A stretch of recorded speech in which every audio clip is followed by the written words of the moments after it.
Yeah. In the winter. Most of them, it's not the whole, Well, my house is cut out.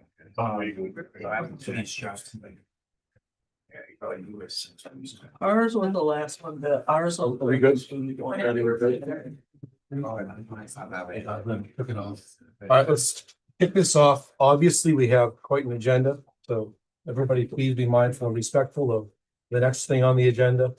We all have things we want to say, but let's get through these agenda items and we all get home to our families. Welcome to the February 2nd, 2026 Village of Fayetteville Planning Board meeting. There are five things on the agenda, starting with Cozumel.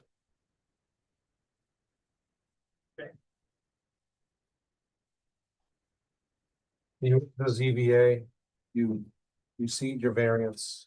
Are there any changes to this plan versus last time you were before us? We modified the site plans to include a landscaping proposal that was initiated by this council, basically, and we've implemented it, included it with the set so that it will, I think, prove to be acceptable. There was a question last go around with regards to one of the colors that was selected. We had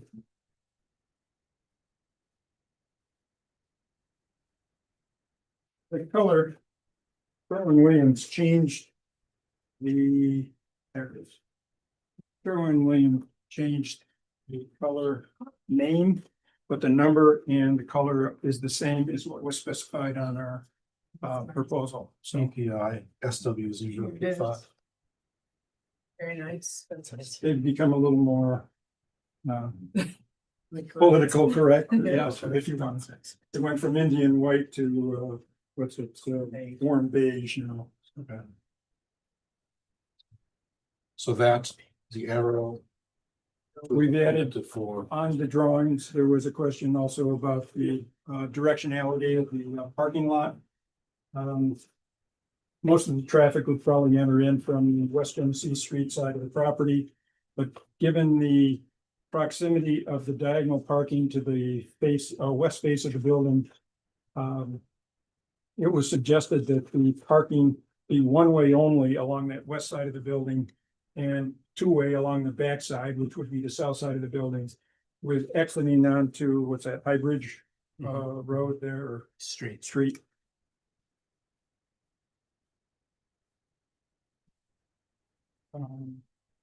In our last conversation, we were short the 6 parking spaces. But I think that's been alleviated with the request for the variance. And also we've had an agreement with the owner that we can utilize the parking in front of the UPS store and in through there once they close their operations during business, after business hours.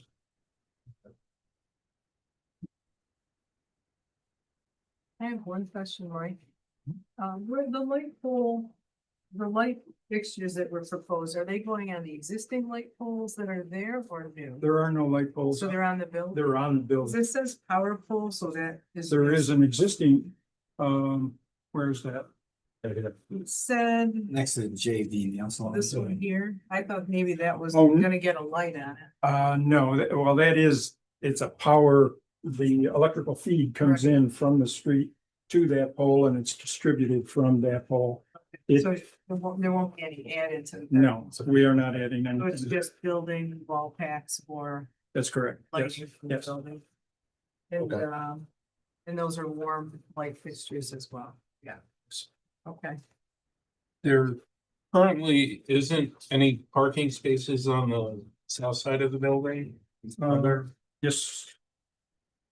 Here, Yes, immediately on the south. side. There's 5. Those over there. Yes. It's, I tried to go look. Big pile of snow there.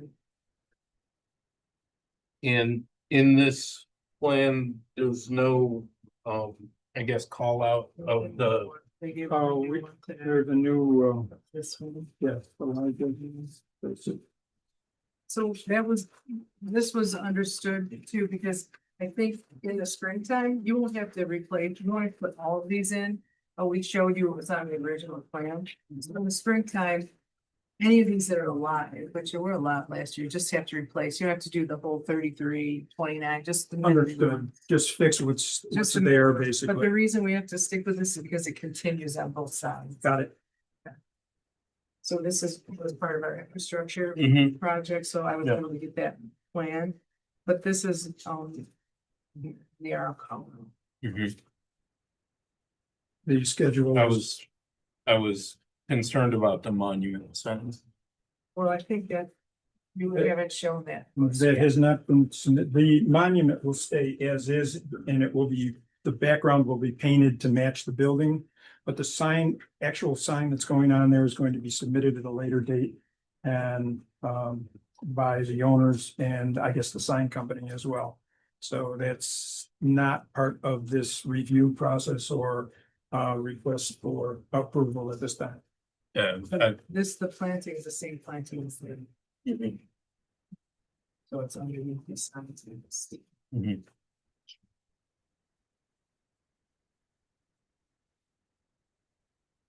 So I have. Catherine? No? Questions? You good? The discussion about the rooftop units and what you were doing up there, I want to revisit that. Okay.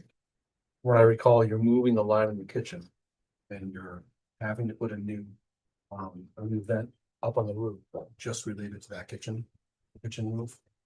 No, the existing power roof exhauster is located approximately in the center of the roof.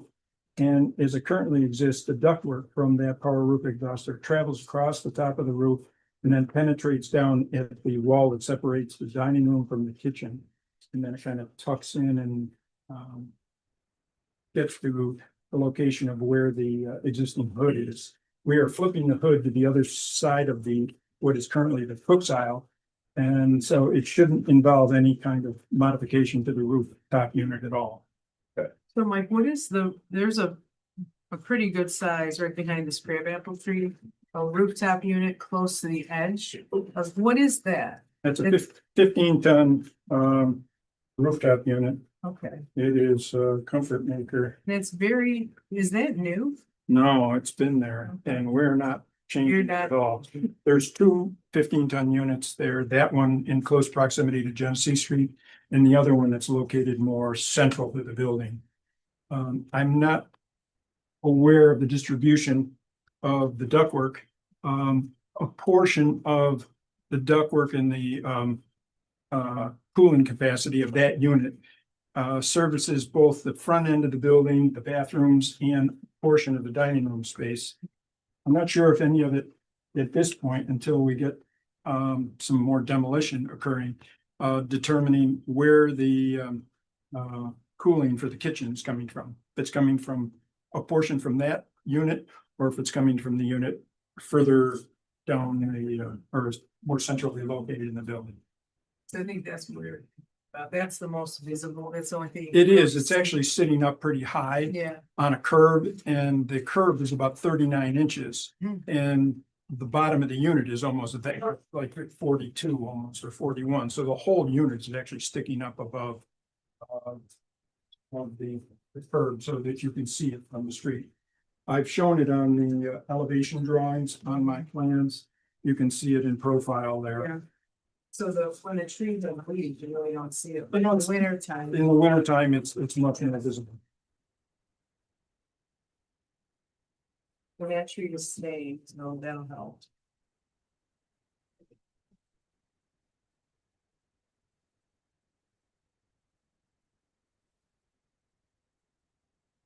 Yeah, stand with the view of that, I mean, it sits down. And you can really see it when you're coming up Genesee, you can see it more down. From the front, it's street. I don't know what you can do though. That section of the building beneath that is being painted. That same color. Any other improvements with that exterior of that building It probably. facing Genesee? You have a lot of rotted edges, right? Oh. Have to be fixed. Yeah, there's some wood trim that really needs to be addressed. Yeah, And it will have to be, especially in that back corner, the southwest corner, it's deteriorated. It will have to be improved or renovated, whether or not that comes under the scope of the tenant or the landlord. It is the landlord's building after all, and he should be responsible for that kind of improvement. But whoever takes care of it, it needs to be addressed there. Who's painting? Once painted, that will come under the tenant's scope of work, basically. I think it's gonna be addressed. It's only going to get worse and it doesn't really sound here since, Which the wood, yeah, yeah. just as part of this. The canopy, that trellis that's along the west side of the building also needs to be addressed. There's going to be some improvements there. Some of the damaged or warped wood is going to have to be removed. The corrugated polycarbonate canopy is going to have to be removed and replaced. That is part of the scope of work, as delineated in the drawings. It's 10 scope of work. That is, yes. Because that's gonna be utilized for the exterior dining and whatnot, so they want to approve that. That tree is salvaged. That crab. That crab apples would stay, and there's a hemlock to stay there to shield the air conditions in the building. You feel the need to shield it? The problem, I think, is we get so close to the edge. And the way the roof lines are, with it being so high, I think it'd be hard to shield it. You'd have to build some kind of a structure around it, to shield it. At this moment, And even the curb is 39 inches tall. Yeah, it's pushing up.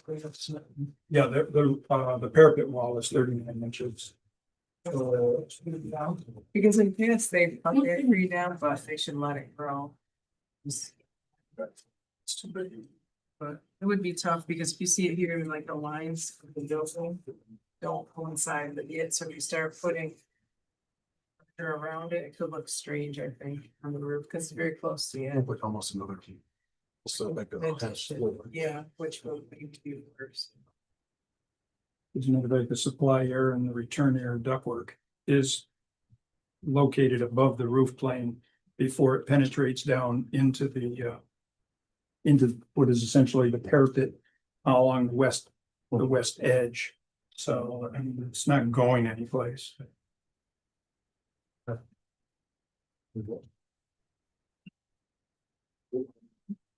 Anybody want to make a motion? I'll make a motion. Motion to approve the application that is presented today with the information received today. If this approval does not include the sign, there will be a separate application after the fact. I'm not sure when you'll be bringing it, but the sign, so the existing sign will remain as is for now. Second. The text will be stripped All in off favor? Papa Gallo, but other than that, the Opposed? structure will remain intact. And I think just special attention to the painting and, if something has to be fixed for the painting to stay on it, because there are some areas that are pretty rotted. That would have to be repaired or replaced.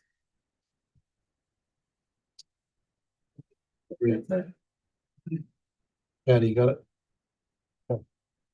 Thank you. Thank you. Congratulations. Both things. Everybody put in. We did. No one was opposed.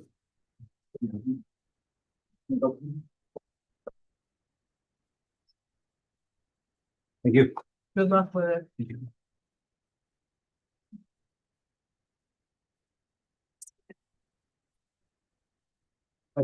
Any work from Chris?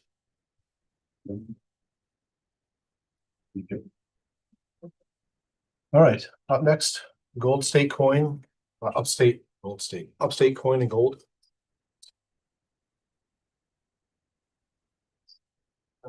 Nick Capozzi.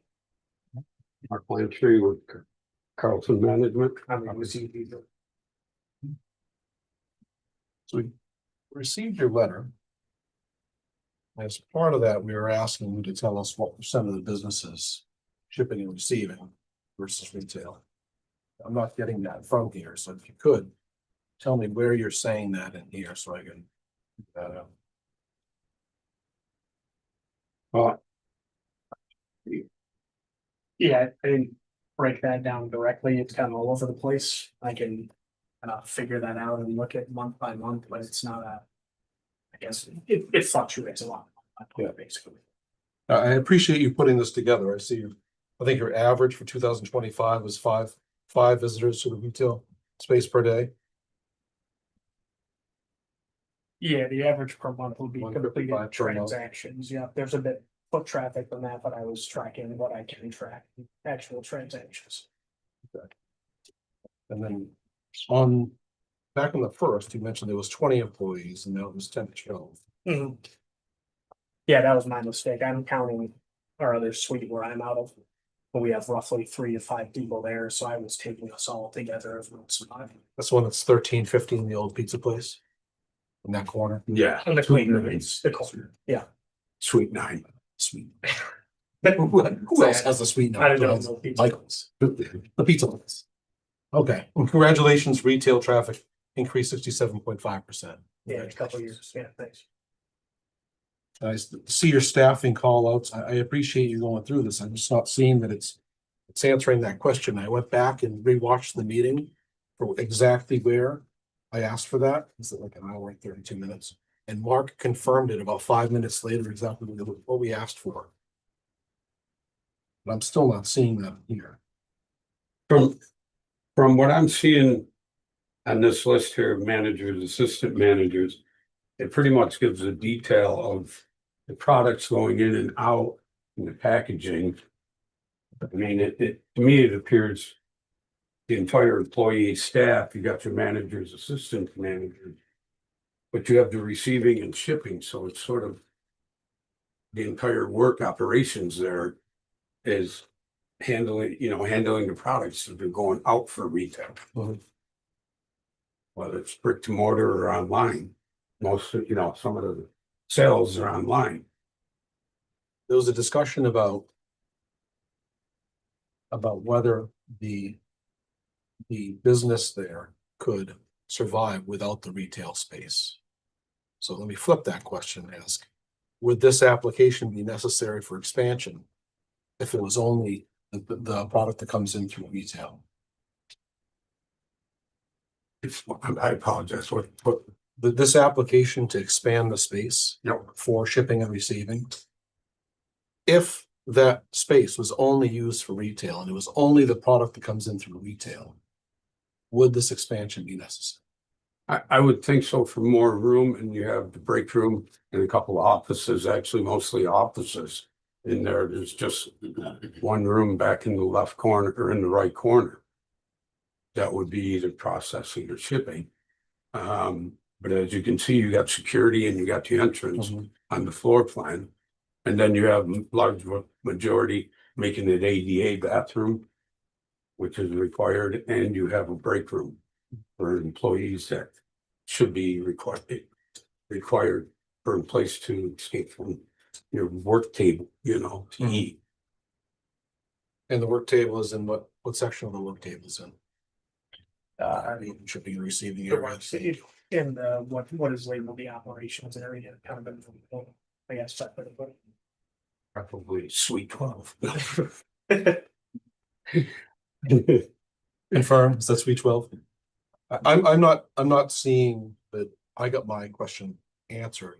Send that a bit more, but I'll open this up to the board and hear what other people think. What,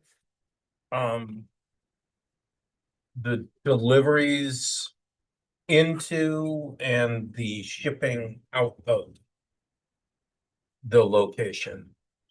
How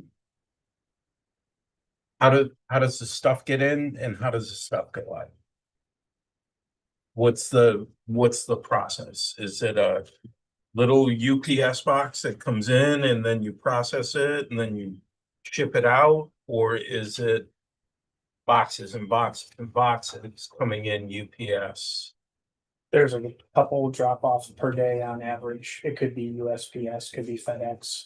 could be UPS and not daily or just whatever kind of comes in, but a couple of boxes at times, sometimes more than a few. Sometimes none from a carrier and they just call and say we're not stopping today, but there's a door that we open, take them in and set them out so someone can scan them. They come in the shop, figure out where they go, and then it's either sorted or cleaned or turned around and sent back out, depending on where it's going. That's the general process. They don't usually sit around for too long unless the customer is going, hey, there's no rush, and then maybe we'll put it on the back of the queue or something like that. But we have a specific door for receiving, and then the same door would then come when they would pick something up. Is that door the one on the parking lot side?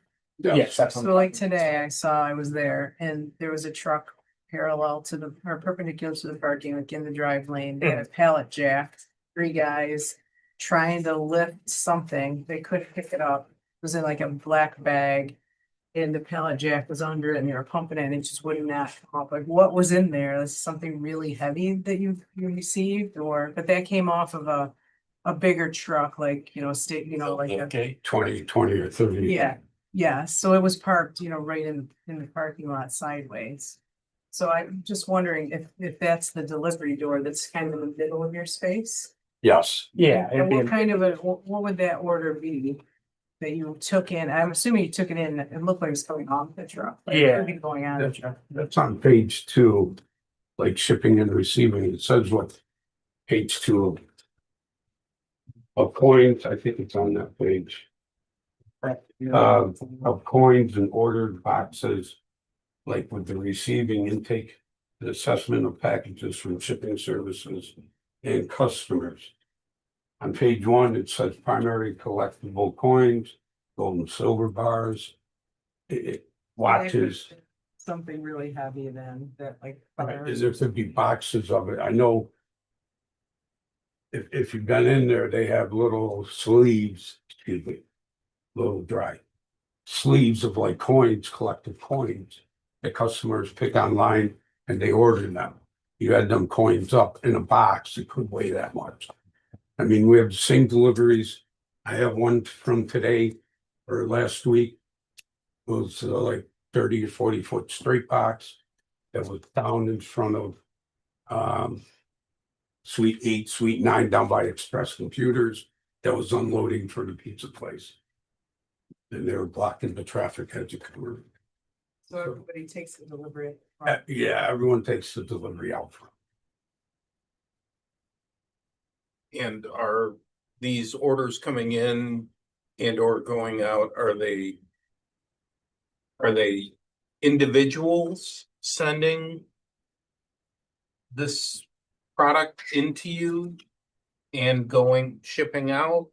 Or are they larger entities that are doing something similar to what you're doing in that they're receiving coins and gold in from other individuals and consolidating it and shipping it to you for whatever processing? We don't do a lot of that. We do have some bigger clients we've acquired or we've worked with. We also allow individual people to schedule online. So I don't count them as a retail customer, but they can go online and we call it an event. They can schedule an event where they gotta call us and we gotta go, hey, what are you looking to drop off, and try to do some pre-stuff. So that is possible. It's mostly clients, mostly individuals, but there are some small, would be a company where it could be whoever works for the company. So how much is wholesale?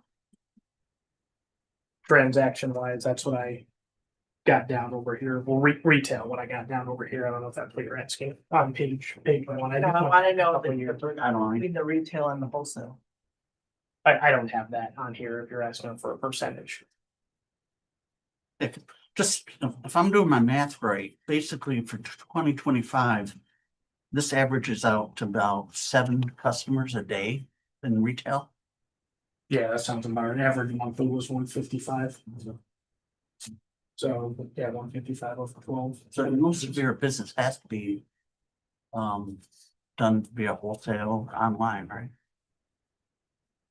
It just really depends. Like a customer could come in, one customer could be very large monetary transaction, and that's the biggest thing for the month. So it's just very tough to calculate that when the prices go up and down, and that obviously shifts. So it could be one customer, it could be the month. So Okay. it's tough to pretty open, you know. But there is a way to break it down financially on your P and L, you know, how much is wholesale and how much is retail. I would assume, yeah, that's not my role. Stock operations in that sense. But that was essentially the question that was asked. What's the difference between retail and wholesale? And this doesn't answer that question. This answers other questions. Doesn't answer that question. So, I mean, the entire staff that is there is getting products in and selling it to customers, whether it's online or walk-ins. I mean, brick and mortar or online, it's still someone buying a product from their business or selling them. They're exchanging their product for cash, or he's buying the product for cash. Vice versa. They're buying from him or they're selling to him. But looking at the zoning, retail, service, or personal service, yes. Under the uses that it says prohibit, it doesn't just not have that listed. It says prohibited uses, manufacturing, assembly, or storage, except as incidental and secondary to permitted use. So once again, the question was, is retail now the accessory use to shipping and receiving? The rest of the business is incidental work that has to be done with the shipping and receiving. That's related to the retail. I mean, just like a pizza shop. He had boxes that he makes, that's off in the area, not in his retail sale area. If that makes sense. It does, but 92% of the pizza shop isn't back of house with an area referred to as shipping and receiving on a plan. But you also have deliveries being made where 50% of their income could be delivered. Sure. So you have processing. He doesn't have a shipping receiving department, specific doors separate. for that. Well, you have deliveries of the food. Mhm. Sure. To come in. Correct? And then you have a processing of that pizza. Make that. And that falls under retail. That satisfies retail and restaurant. There's another one further down. What's happening there is shipping and receiving and some manufacturing. I don't want to get into that, but I did watch the video on that unit, and thank you for this write-up. Very helpful. The unit, as I understand it, uses 20,000 BTUs. Yeah, that's what's in the paper. It is what's in here. Assuming you put this together. The average toaster oven uses 1,215 BTUs. It's a hell of a unit.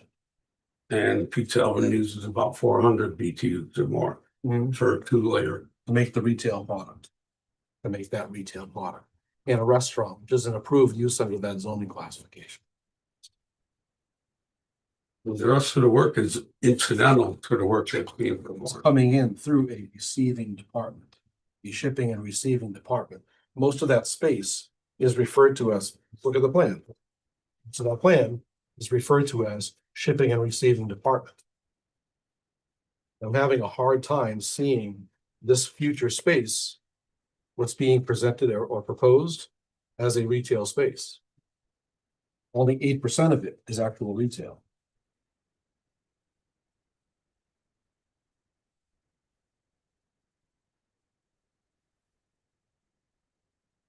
I'm just not seeing that this write-up answers that question. Anybody else disagree? I don't know, legal opinion or if it might go. I don't. Not you guys. Well, What are your thoughts? if I'm hearing you correctly, it's zoned for retail. And 8% of the building is used for retail. The rest of it is for other stuff. And it just seems odd. I mean, that would be the exact typo, right? Like you had a pizza place, but they technically sell pizzas to anybody who walks in, but for the most part, they have a big deep freezer in the back and they're shipping them all over the country, and it's basically like you know, DiGiorno or whatever. If does that technically count under the code? And looking over, Looking over it, Ted. yeah. Feel that. If you had a pizza shop, but your main business, like 90% of your business was selling frozen pizzas to California, wherever, grocery stores, big industrial things, people, you know, taking pallets and you're just selling it to like a grocery store chain. Does that count? Is that manufacturing? Um, I guess in my mind, it's definitely not person to person retail. Agreed. Um, I would refer to that as manufacturing. um, So is this a pizza shop or is this DiGiorno? I think this is DiGiorno. Getting hungry. That eats healthy for you. Open other opinions. I agree, it's small percentage of the space. Unless there are numbers that backed up that Mhm. the retail is the majority of their business. It appears that it's just, the retail portion of it is just too small for the overall capacity, because it points out that these items are prohibited. So be different, if it wasn't listed, but really. Specifically called out. I mean, that's why I think you were looking for the answer to your question, so that, and we have a clear understanding. Yeah. So I don't know if that's a possibility that you can just provide that answer to the question. Can we go back and do more analysis and get us an actual answer to that? Yeah. And here I'll raffle off a few questions, and this is recorded. I watched that last meeting a few times before this, so you can go online. No, I know you don't like social media, but it's on the Facebook, call it. You can see the recordings of this. Here's what I'd like to know. The ratio of retail to wholesale business. I'd like to know the number of truck deliveries and pickups per week. The number of in-person sales versus packages received from remote sales. And the percentage of income from retail sales versus online or wholesale sales. What was number 4? The last one? Percent of income from retail sales versus wholesale or remote sales. I'm interchanging the term remote, online, and wholesale. I assume it's all the same, but if not, on retail sales. In person. Non-in-person retail sales. Yeah. Thank you. Can I ask a question? Because in your code, it does say online or brick and mortar would fall under traditional business retail. Mhm. Okay. So if you're selling and buying online, okay, or whatever he's having, Ed's points come in and he cleans them and inspects them to make sure they're the original, what they're planning on selling to their customers. That would fall under incidental. The problem isn't whether sales are happening online or not. It's the fact that there's shipping and receiving. The space is used for primarily shipping and receiving. The sale itself is less. We're trying to find the answer that I had initially asked. Now I'm breaking it down into smaller pieces. But when I look at this plan of the existing space, or let me say the proposed space with that expansion, it is mostly shipping and receiving. All but 8% is something besides retail. Are you talking suite 11 where they're expanding to? I'm talking the expanded expansion. space. And not just that space, I'm saying the space holistically now.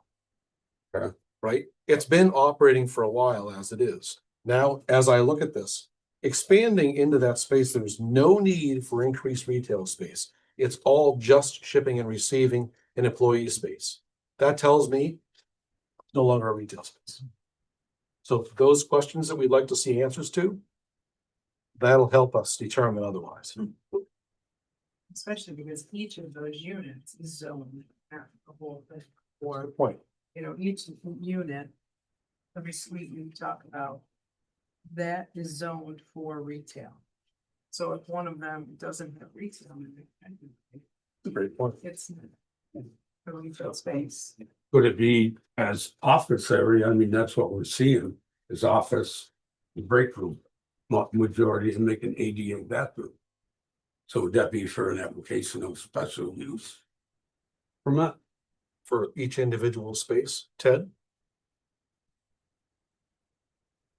If they're expanding Right, a portion of the space for the purpose of strictly office and not the whole space, is that a special use? In this zone? so we're gonna go around in circles, we're back to whether or Right. not the office is incidental and accessory to the room. Right. Because it would have to be So like holistically, retail or Right. small office to be put in. okay, You know, each space would have to be, leave it all with a small portion, which would be incidental. Yep. So it's not, it couldn't be a whole office, because that's not retail.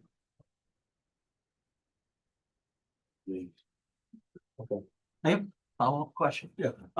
Your growth is really impressive. A couple years from now, there's Mama Seated's restaurant.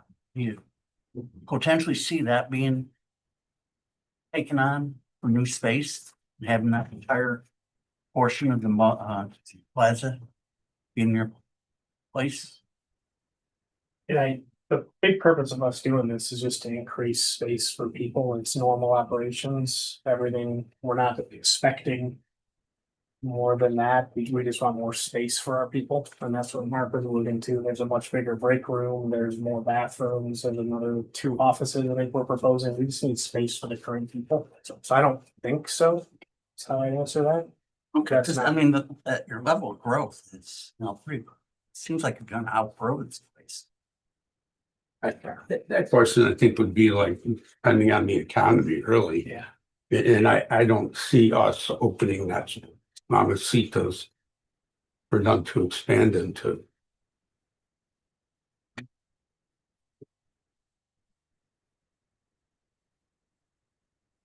Open the table. Yeah. Motion to table, next meeting. I'll send it. all in favor? Aye. Any opposed?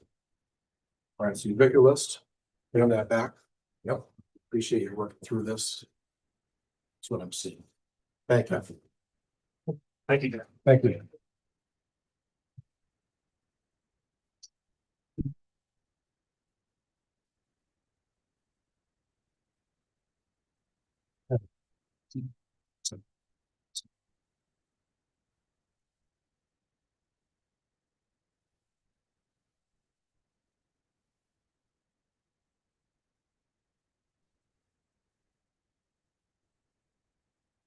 That's it.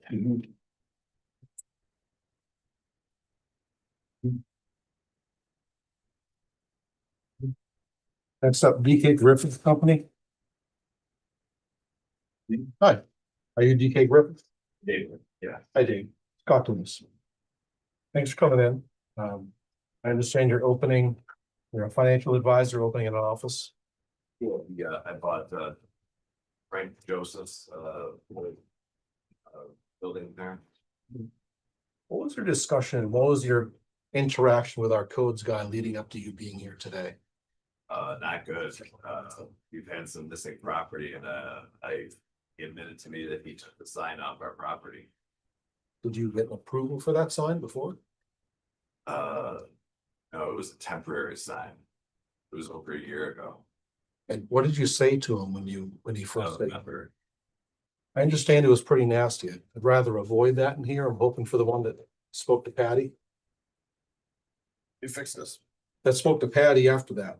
All right, so tell us about your business as a financial advisor. The managed wealth for individuals. How many people a day you see come in? At our Utica location, it depends on the season. And per week.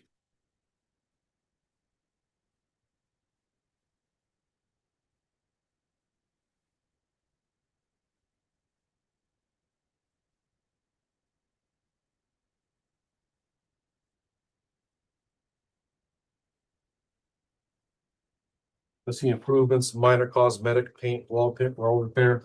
There's no permits you're pulling, there's no dumpster that's gonna be out there.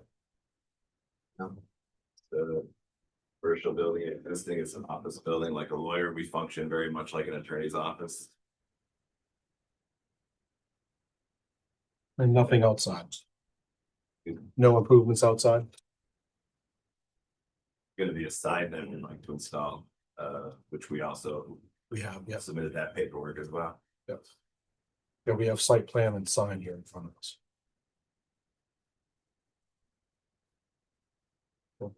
Question, will you be doing anything, a lot of the plant beds in the front are overgrown, will you be cleaning up the yard and all of that?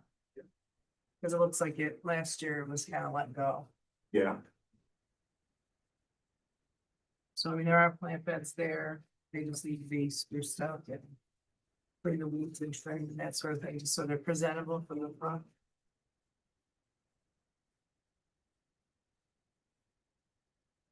Is there gonna be any lighting at all? Up on the exterior? Okay. Not on the sign. Yeah, not that I'm aware of, but it was functioning office building before, we intend to run it very similarly. So there wasn't, I don't believe there was there a sign out front that was taken Of the down? sign, yeah, So that was taken down? that was already taken down by the previous owner here, There was no electric out there, lighting that you're not aware that of? I'm aware.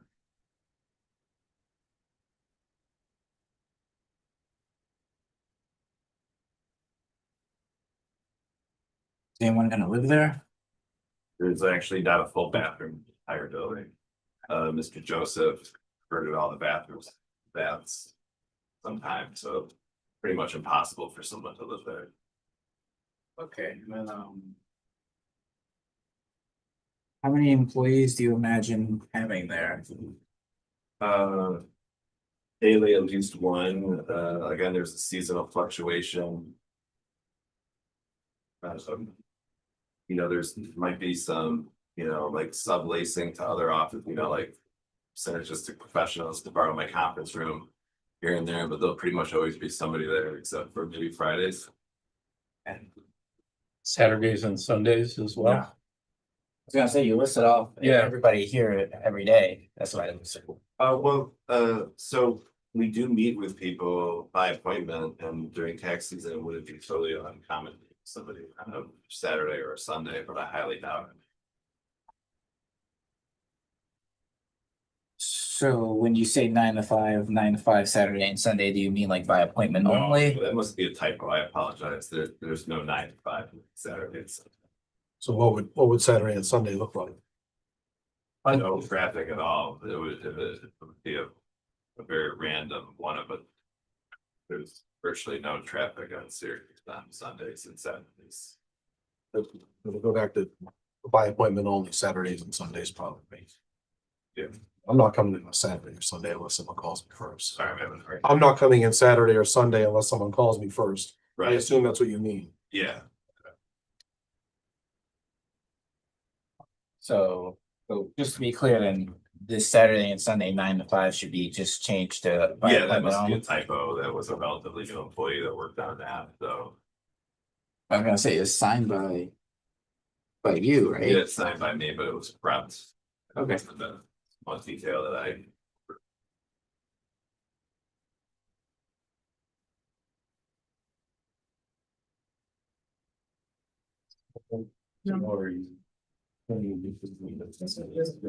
It's like. Yep. Catherine, anything?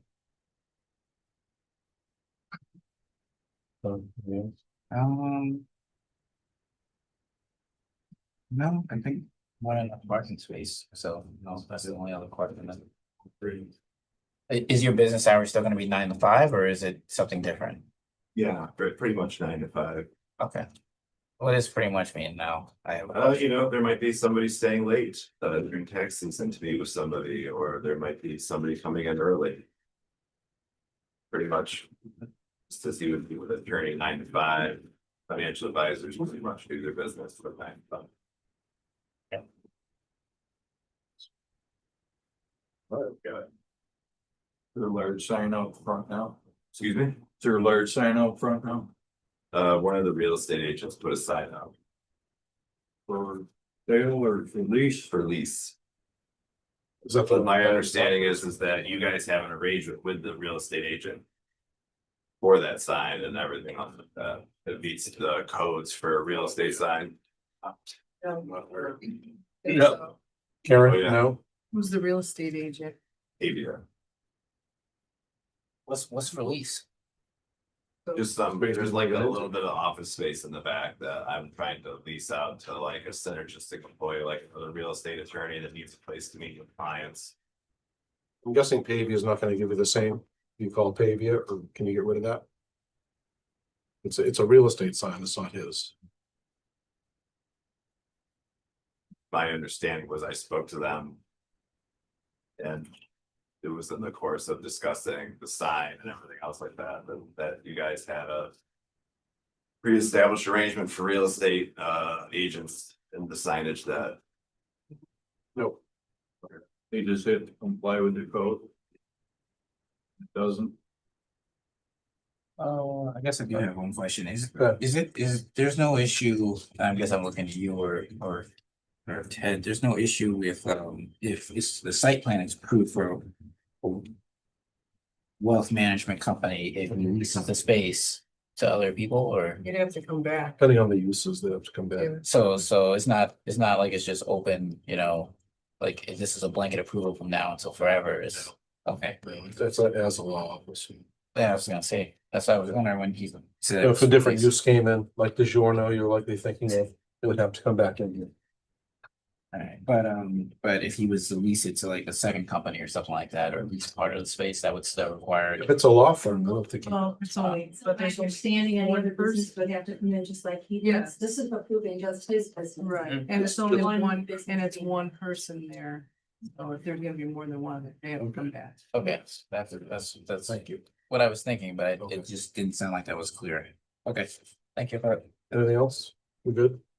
I'll make a motion.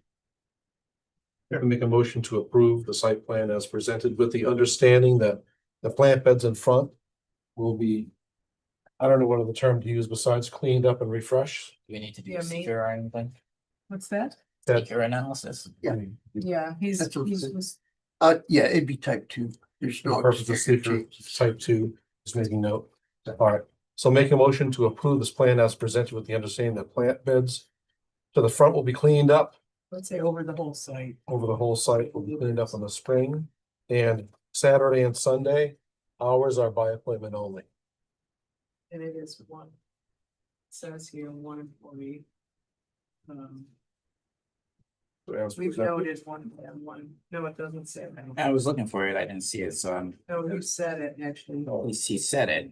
So as noted, one employee. and any sublease. Would have to come back before the board. And any sublease will need to come back within the meeting. Is there a second? All in favor? Aye. Any opposed? Makes sense. All right, that's the site plan. Now let's get into signing. He's trying to. Run away. One more minute. I don't think the sign, application, they need to review. They have approval for site plan. Say that one more time? I didn't review the sign. Because Okay. there was no site plan. Is this Mr. Jones here? Yes.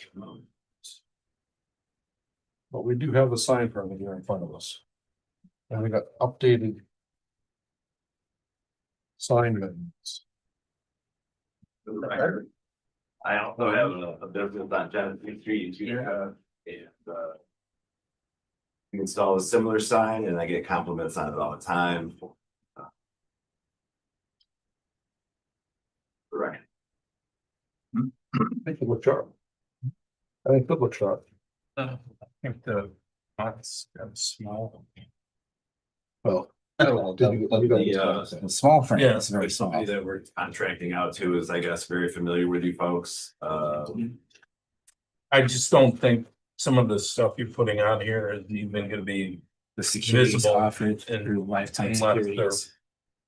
Well, gold leaf has a way of contrasting and reflecting. The small print's gonna be small, but that's.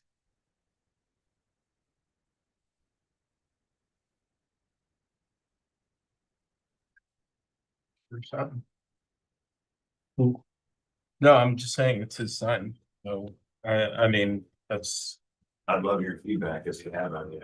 well, I just Small think print's gonna be small. the small letters are gonna be small and especially when somebody's driving by on Genesee Street.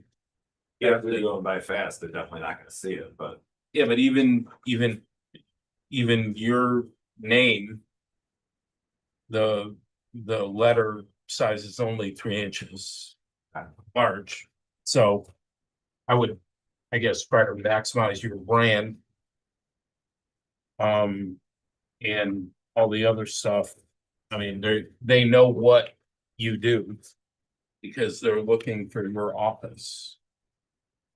It's not like you're gonna get necessarily walk-in business as a result of your signage. Is this the exact same sign that you put up in the other location? no, the codes for signage and Genesee Street are much different. Is it blue? Is that what, I think we thought it said blue somewhere. There are a couple things. Is it blue background? I thought it was black with gold leaf. No, I thought it was more of like a mahogany, dark brown. Yeah, that's what I was Sorry, what? expecting, but I'm pretty sure it said navy.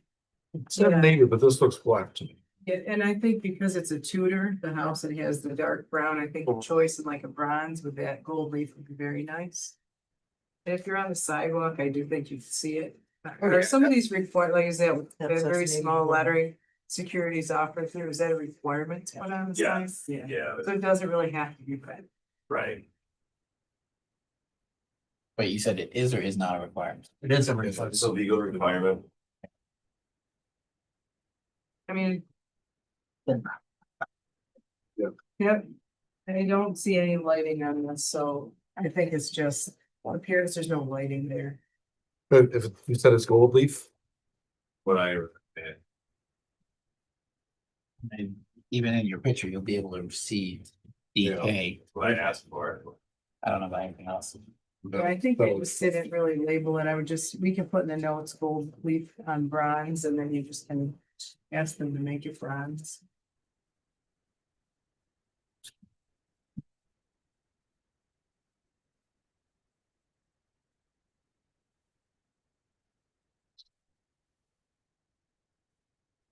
what else? It fits, right? Yeah. It's just that you look at the picture, and it's gonna be small. Traffic backs up there. I mean, you get, You definitely, you can read DK I can read his name. Yeah. The second letters might be a little bit more of a challenge. At the same time, I appreciate that he's not putting up with it. Yeah. It's a classy looking sign. I like it. I like the details on the top. Yeah, agreed. It's presented well. Yeah, Oh, yes. I'll make a motion to approve the sign with a few modifications to the submittal. One, the applicant has talked about the color of the sign being more of a maybe with dark mahogany bronze type back color. With gold leaf lettering and no lighting. Its location is shown not exactly on a site plan, but on adjacent to the sidewalk. But the sign does have to be on the property. So we don't have a site plan that shows it, so I don't know if we can. Work it on a survey or.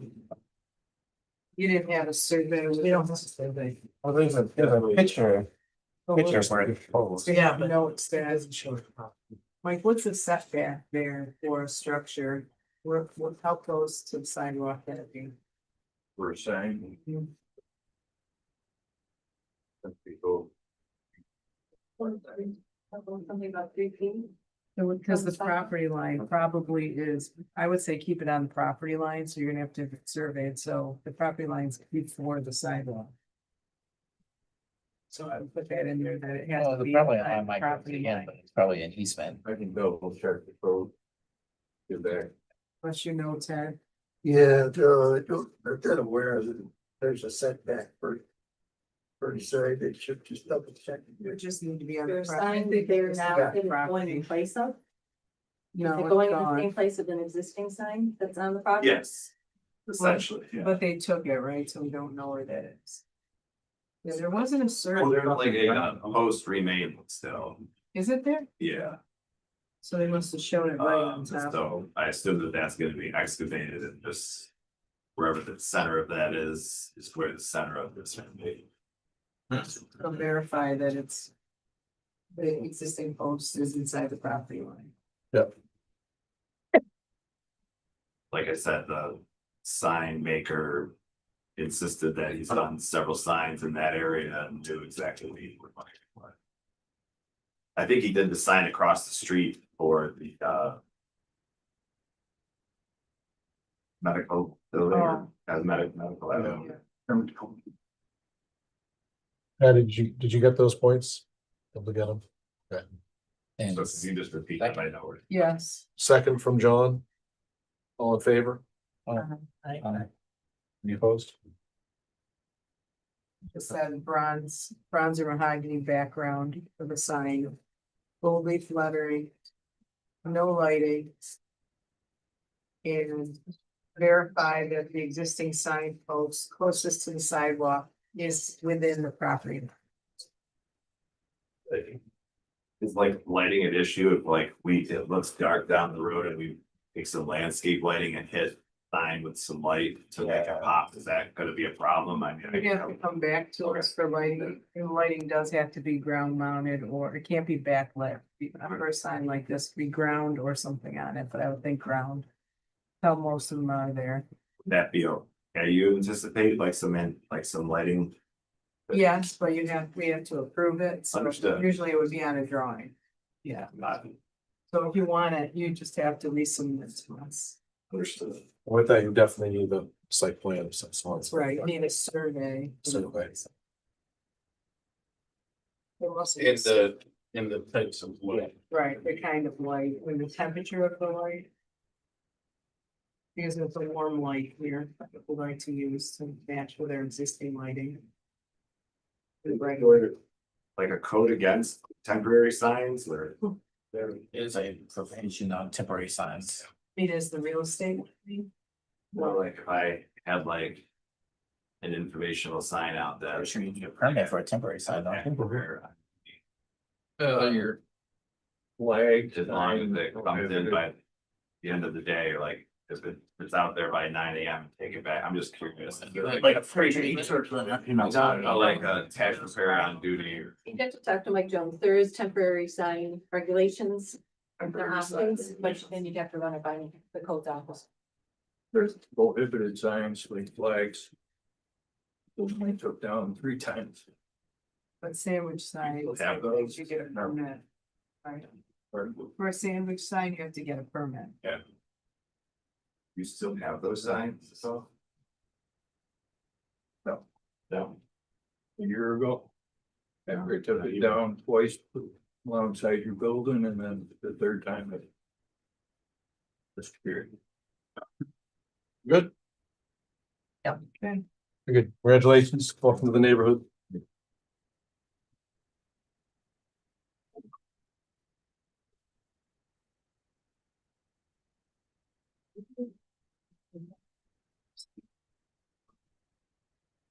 And someone with a hearing disability, can I request that everybody speak louder to this next, please? Do we have any hearing equipment? Everybody speak up. Thank you. You have to admit your voices are getting softer as the evening goes on. I must be hungry. Sure. I think we're hungry. Or, you know. You have some chocolate, right? You need some chocolate. I will. I'll take you up on that offer. Yes, I actually will take it. Like we're just feeling a little. Are you able to control it from? We'll find out. Load me up.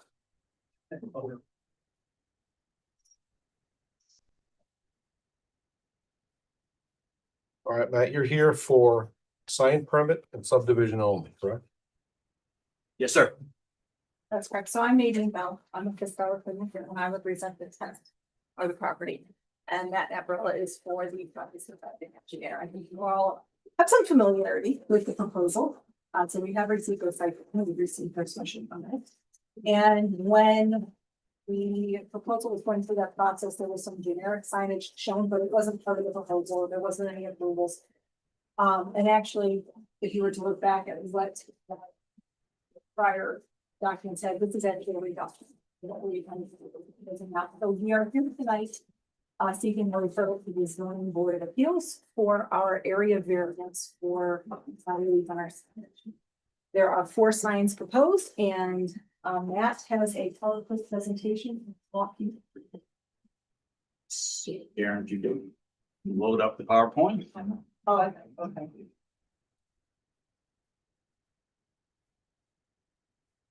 No, I can't start it. You gotta start it. So then I can. So you're doing something, Set it down there in the bottom. There you go. Slideshow.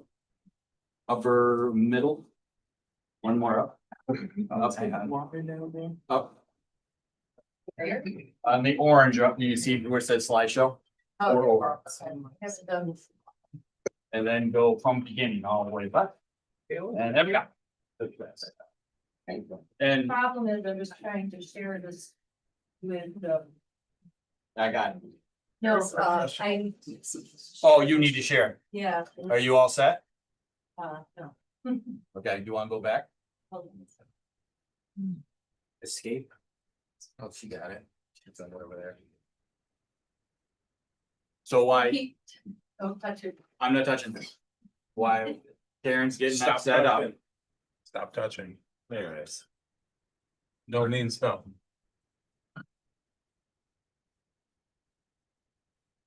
All right, you're good. So we were last before the planning board. December 2022, like yesterday. just like yesterday. We went through an arduous process for this particular grocery store development.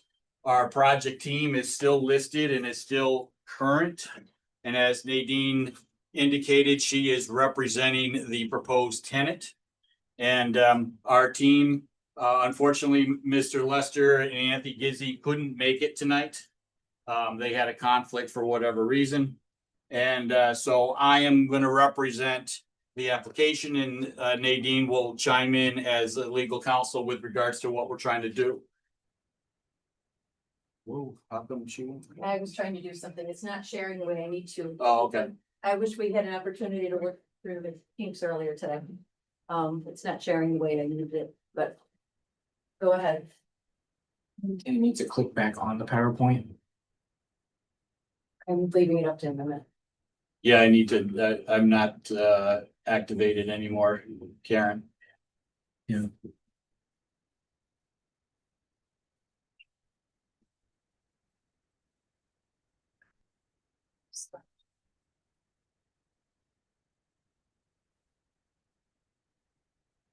I've got some, You can share the PowerPoint or you can share the whole screen. That's what I was trying.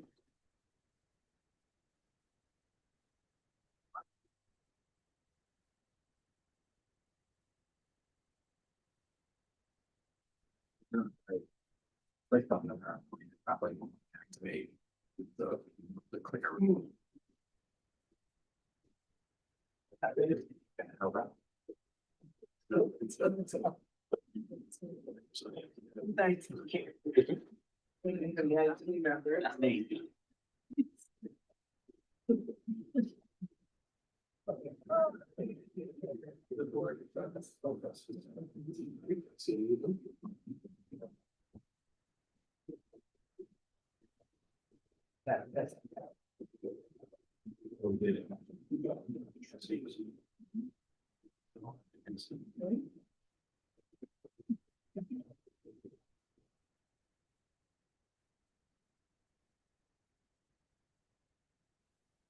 We just have Karen play it and tell her when to go.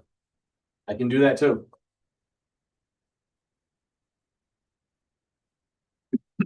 Oh, yeah, if you do the entire screen, it'll go better. Sure. Okay.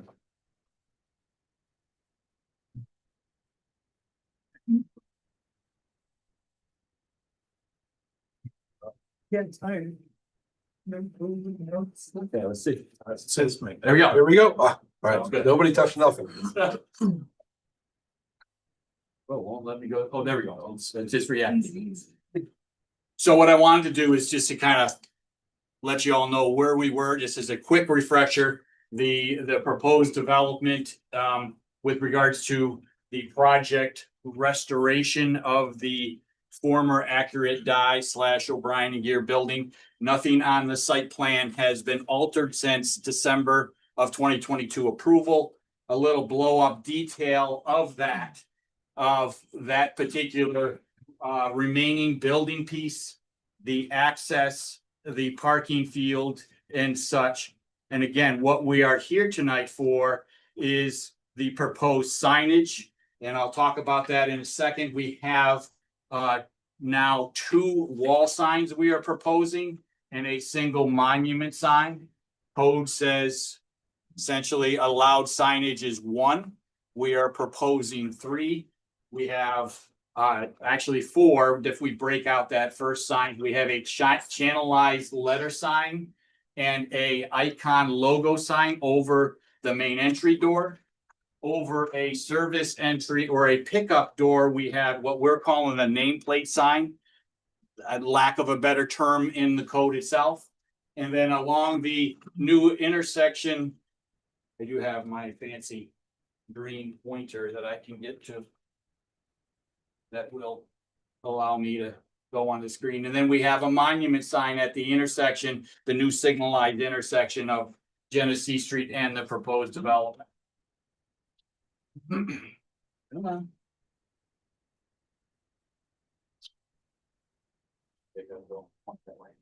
So one thing we want to note is this primary wall signage is facing east towards the proposed parking lot.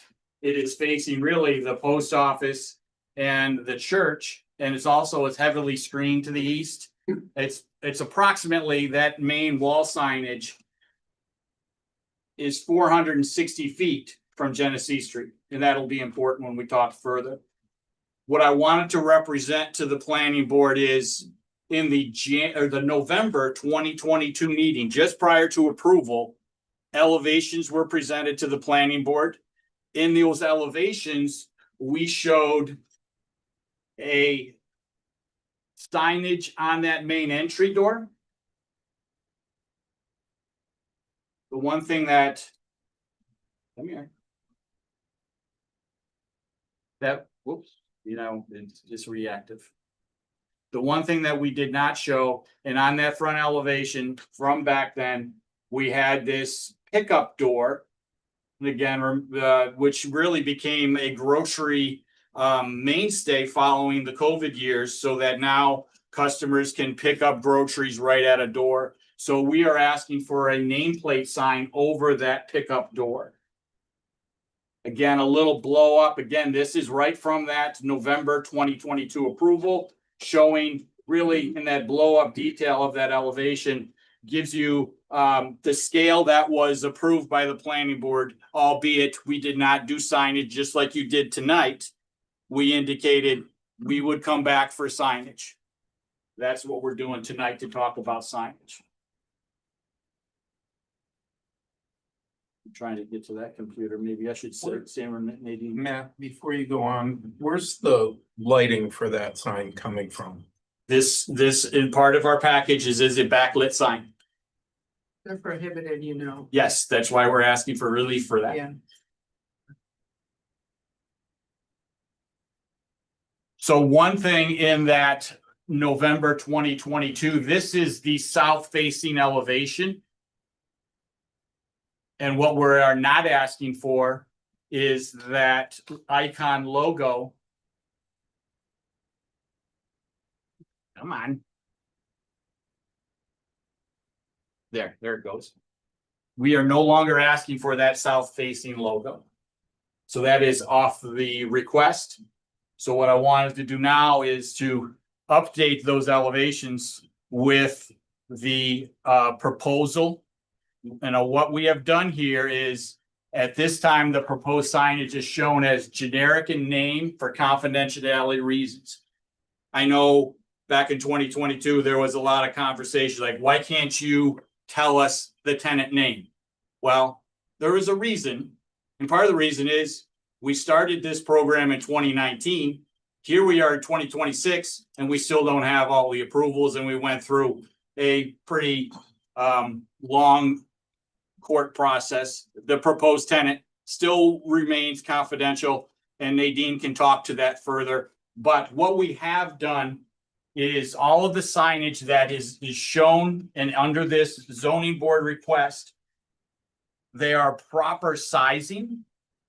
The colors and when I get to the detail, the box over the icon, that is representative of the colors within the sign logo.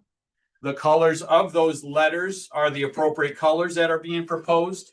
The font type is the appropriate font type, the size of those letters, and all is accurate except for what those words say in the final course. So just want to let that know. And again, when we get into what we're requesting, we have channel letter signs. We have an icon logo sign over that main entry door. And then we have this nameplate sign sitting, again, all on this east facing elevation. Now to get into the detail of those pieces. So let's start with the channel letters. The channel letters are going to be 4.5 or 4 foot 6 inches high. The entire length of that is 28 feet 1 1/4 lengthwise. It'll have a letter height of 4'6", which is again the height of that. And if we look at the relief that we are requesting for that channel letter size, by code, the maximum horizontal length of signage is 25 feet. There is an equation that deals with the legal frontage versus the length of the signage. Our legal frontage exceeds that requirement, but there is a max in code that says 25 feet. We are asking for relief. The code requires a maximum letter height of 12 inches. We are asking for that channelized letter sign to be 4'6". And as I just mentioned, that we are asking that for this modern grocery building that the signs be internally illuminated. That is a relief request we're asking. The icon logo sign, which will have these variety of colors within that logo, and it will have some letters as well in that logo piece sitting over the top of the channelized letters. The relief that we're asking for there, the overall height, we don't know, and maybe I need some of Mr. Jones's help here, is the height of that icon logo is 6 foot. We kind of put in here 12-inch maximum letter height, so we're requesting to be that 6 foot, but it really isn't. The letters would conform, but the icon logo is greater than the 12 inches. And again, we're asking that that icon logo sign be backlit. The proposed nameplate sign, again, this is on that east elevation. We have that pickup door that I explained. There will be, it's almost, I also call this almost like way signage for our customers to direct them to this door. If we didn't have this nameplate sign at this location, then the customers wouldn't know where to go. So it is important for the grocer that we have this sign here. The nameplate sign comes with code requirements of 9-inch letter height. We are asking for 14 3/4. The nameplate sign by code says a maximum length of 18 inches. We are asking that length be 8'7" 15/16" to be very specific. We're also asking for a monument sign as I showed on the site plan, at the intersection of Genesee Street and our driveway, the new signalized driveway.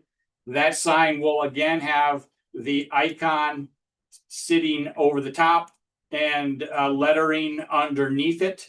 Again, properly sized, proper number, proper graphics, just not the words of the proposed tenant.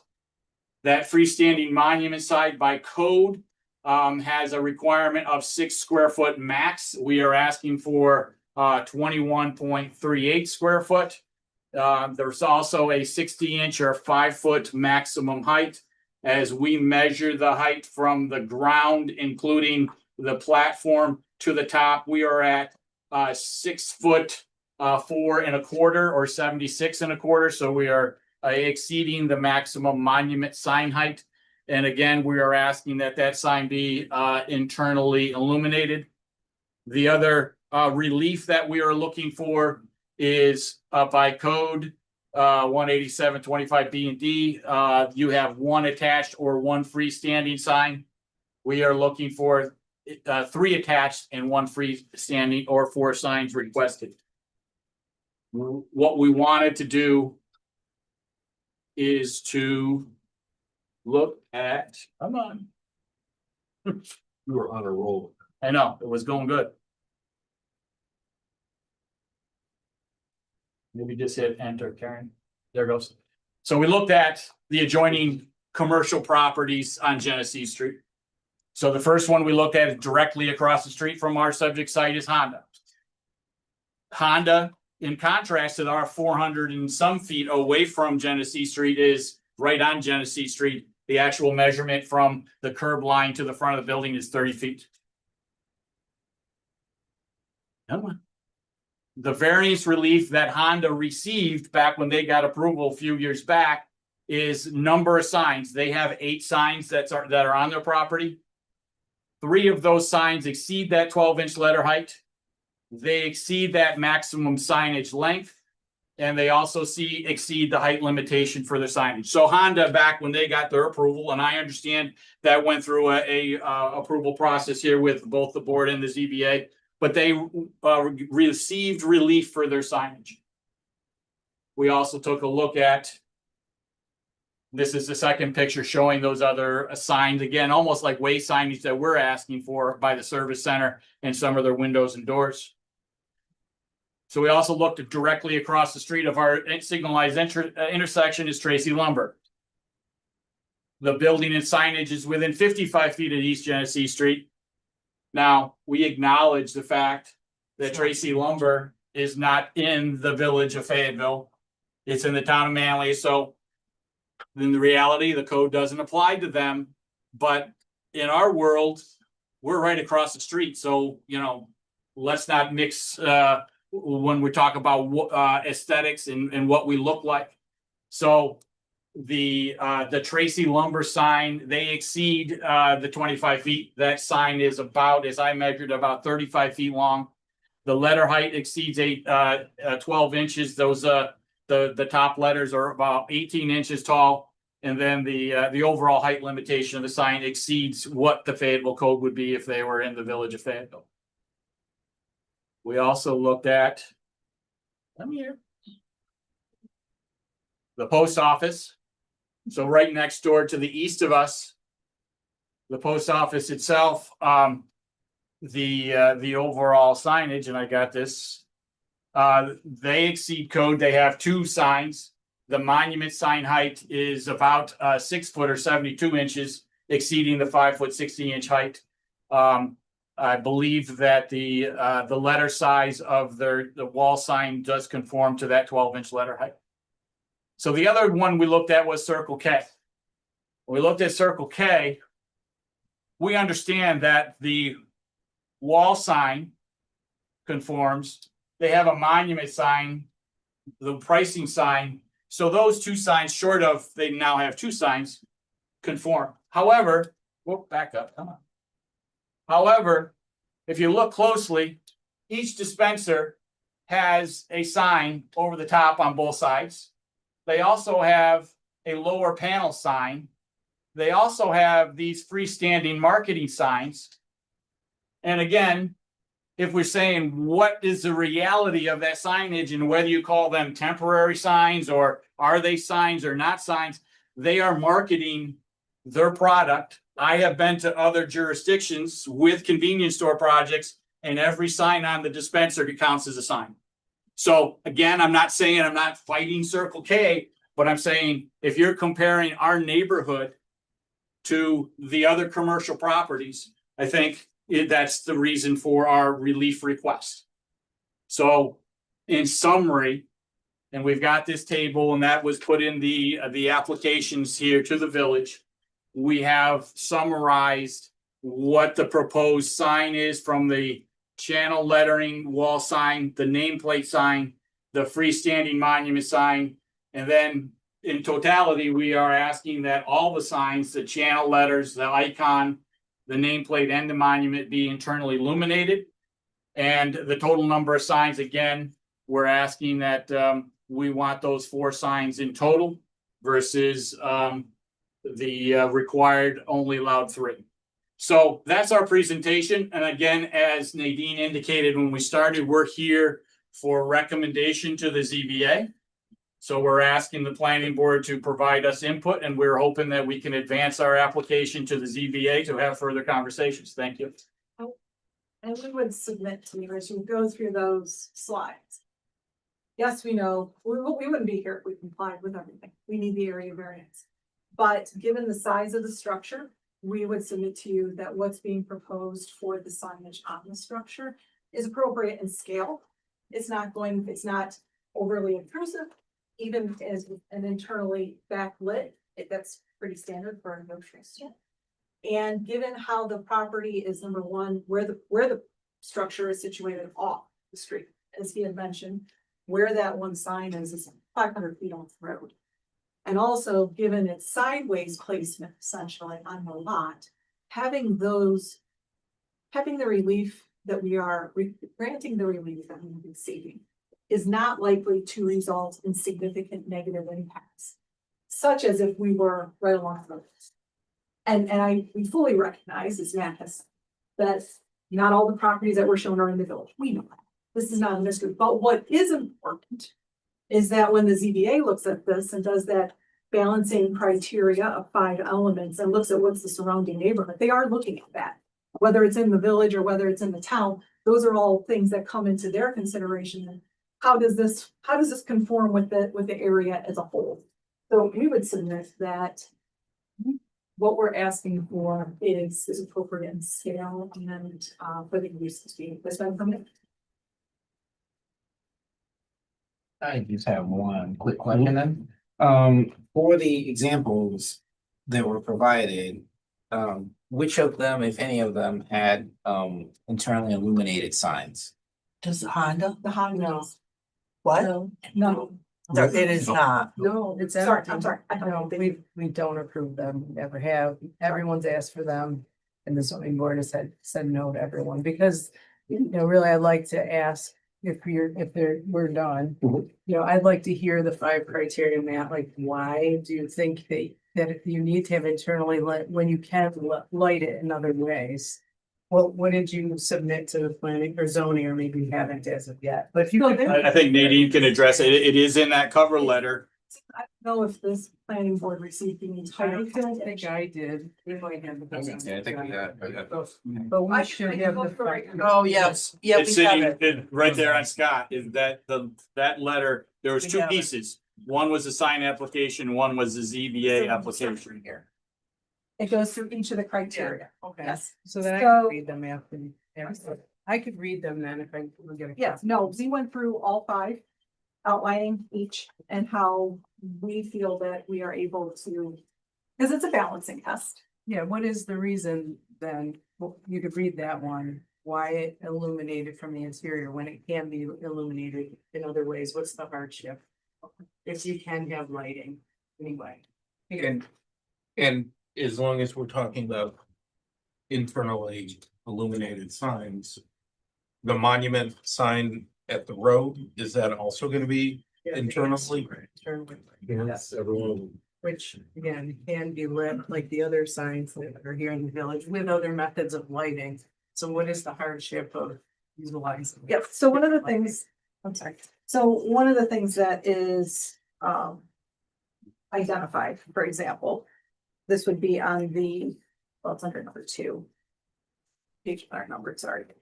But To ensure the visibility of the retail grocery use, an internally illuminated monument sign and internally illuminated attached signage of the size and scope proposed is necessary. Signage must be of sufficient size to clearly distinguish and identify the grocery store and must be discernible at a safe distance by drivers on East Genesee Street. We don't have, given the, I would submit to you, when you're talking 500 feet off the road, Oh, it's right there on the edge of the road. or just the monument sign, but I'm talking about the wall mounted. You could Sorry. put it on the front, though. You could do that. You could reverse it and put it facing. From where it is, it's not in the face Yeah, of you the can- roads. We would see it. But I'm sorry, I'm not. it following. identifies the main entry to the building, Wait, and that's, You couldn't find it. Once you well, pull it. again, I mean, I mean, really. it's When you very say it can be obvious. turned, what, I'm sorry, what are you You referring could to? pick that signage and put it on Genesee Street, and then it wouldn't have to be illuminated then from the interior. You're talking about the wall sign? No, I'm talking yeah, about he's talking about. the main sign. The main. Signage over the door. And you're suggesting having the name No, of you the- said it can't be seen because the sign is placed in that location, but you could would put help. the sign I'm saying it helps with visibility. for people getting into the plaza. I don't think so. I think only the monument sign is two-sided, so you'd see it right in both directions. But I guess getting back to the question, I still think you can illuminate the signs in other ways besides being internally lit when that is not allowed in the village. There isn't something I'd be a proponent of at all. We've had that, we've been asked that question multiple times on the Honda. That's why it's an empty sign. Inside there was no lighting. They have the opportunity to light it from the top if they like, but there are neighborhoods that can see that light. And so it's a either gooseneck light or Right. you can put a light on the ground for the monument sign. There's many ways to do it. It'll still provide you with all of that criteria that you just mentioned. I wouldn't see any of our boards being a proponent of that, just for your. We can't give relief to something that's prohibited. That's Yeah. right. So Yeah. you have to change the local law. Yeah, and we're not. It is a prohibition. Gooseneck I mean- are possible. And, Mhm. and Mhm. why I'm on the board and have been on the board is because I appeared in front of the board to propose individual channel letters and was told no. So, So are you sympathetic or? I'm just- not at all. He was so excited. He was so excited. So you know what my plea is. I'm just kidding. I totally understand. I do not agree. I don't know that they're more visible. I don't, It depends. You have to have a design for the lighting that Matt has done many times on other projects. This is a sign vendor, and we do have a sign vendor on the project, So so you're probably coordinating with them. So we're doing the best we can. I don't know how it would be more helpful from Genesee Street to see if it was internally illuminated versus gooseneck. I just don't see how. It's not like you have to see it from a highway. It's just not necessary. It's a village. it can be achieved by other methods, which is one of the criteria, but. Just like I said, we have to Really try it out. moving it. It's a It's prohibition, inside. so there you can't get relief from the zoning board. The question that really goes back to site, man, but looking at where that monument sign is. In that stretch between the unincluded building and the post office, any setbacks, easements, anything in there you have to work through? There is an access easement on the east side of the entry drive. And I'm gonna get into that conversation. Sorry, wrong button. There's an access easement that kind of squares and comes down here, a 60-foot access easement that serves this now vacant accountant office. So we are avoiding putting that placement at that location, and I think there was several conversations and citing discussions of why this location was preferred as well, you know, to serve the westbound traffic coming. If you put it on the west side, it becomes more hidden and with regards to with all of the highway improvements that are proposed. This location was, vetted and determined back during that time frame. Is all I can say. I mean, I know there was conversations at that point in time, and that's how we landed after we were done is putting that on the east side of the that new entry.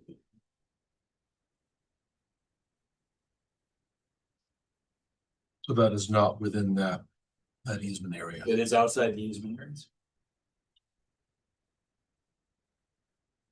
I have a question,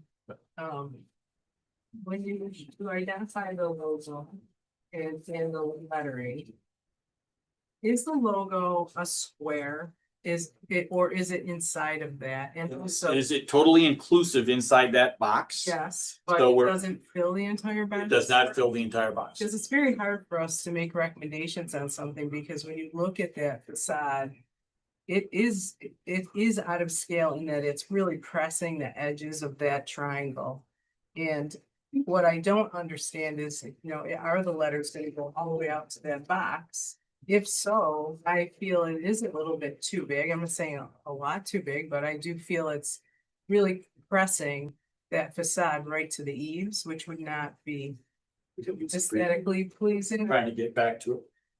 And also you mentioned that the colors in that are represented, in that square representative colors, and you're showing red lettering, which I'm kind of surprised about because you chose, if I'm remembering this right, a maroon-like building trim. I believe the paint colors were kind of a maroon color, which seems like it would be very clashing. Yeah, like when you look there, you see how groceries compared to what you showed us in your original submission, where there was air around, space around those letters. Now you're like really pushing it up to the, the point of that facade and also out to the brackets of the facade. So for me, it's a little bit too large for the scale of that triangle. But again, I can't really assess it properly because I don't know if you really are putting something that's signage related or logo related right up to those corners of the boxes. So that would be helpful if at least we knew that, but I guess you're saying we can't. Well, Well, it's standard. I mean, if you're in real estate development, when you have most, it's very standard that until all permits are received, that the identity of a commercial tenant is kept confidential until those. I mean, haven't that's had a- it in my 40 years of practice. I haven't had it that way, no. But it's possible, I guess. Maybe a work session is needed. So that we can actually view what is being presented. I mean, I can say that I've represented other clients, that this is where they've even been reluctant to show what the colors are because. But well, I can say when I went through a land use process in DeWitt for the Amazon, they were reluctant at that time because before everything was orange and then they changed it to blue and there was this whole thing about, oh gosh, they don't even want to show that we're blue. But was We it don't on show- a bigger facade? I'm just saying because it's pressed inside this triangle. I'm referring to Yeah. the interest of maintaining confidentiality until everything is buttoned up and. So can we just wait to get the sign permit? You're saying they won't, they want to wait. Well, They that's part of want the signs. so I represent the developer. The tenant won't sign the deal with the developer until they have affirmation of approval of signage. So it's chasing our tail. a So little then bit. you just come back and it's a different person later, I guess. Yeah. Yes, well, absolutely, because. It won't be the same building. Right. Be different sign, different colors, Yeah. presumably. So I assume this is not blanket approval for whatever random thing. This is, we're only, even if we were to approve it, it would be a sign that says literally groceries. No, that's what he was saying. The number of letters, the size of the letters, the color of the letters are all consistent with what the sign will be. But it's not going to spell groceries. Okay, so then, That's different than what we typically approve. I was gonna say, how can we approve it then? Because we would approve what we see, we can't approve. I guess what- they'd have to go to ZBA and then come back with a real thing for us. Because we couldn't approve it finally without, we never approved a sign that you don't know what the letter. Yeah, if you wanted a sign that says groceries, you can prove it. Yeah, It'll be fine. well, we're here tonight. There's two, right? There's I would actually assume that tonight you can't grant the sign No. application because the relief hasn't been granted. So I would assume we're coming back for the sign application. So for purposes of just variance relief. If they're okay with it, is what, yeah. Absolutely, Yeah. absolutely. If they're okay with having. the If they grant the anonymous- relief, then. No, if they're okay with making a decision on the anonymous sign, yes. That would be to them, not us. But no, we're not here for a sign permit tonight for the bookings. Well, I was gonna say, like, if they got it, they could just seek a modification, right? Even if we approved quote unquote groceries. Like, once they actually was ready to do whatever they, they want to do, True. they could just seek a I'm slight looking at Ted. modification. Yeah. Cause I don't know how comfortable.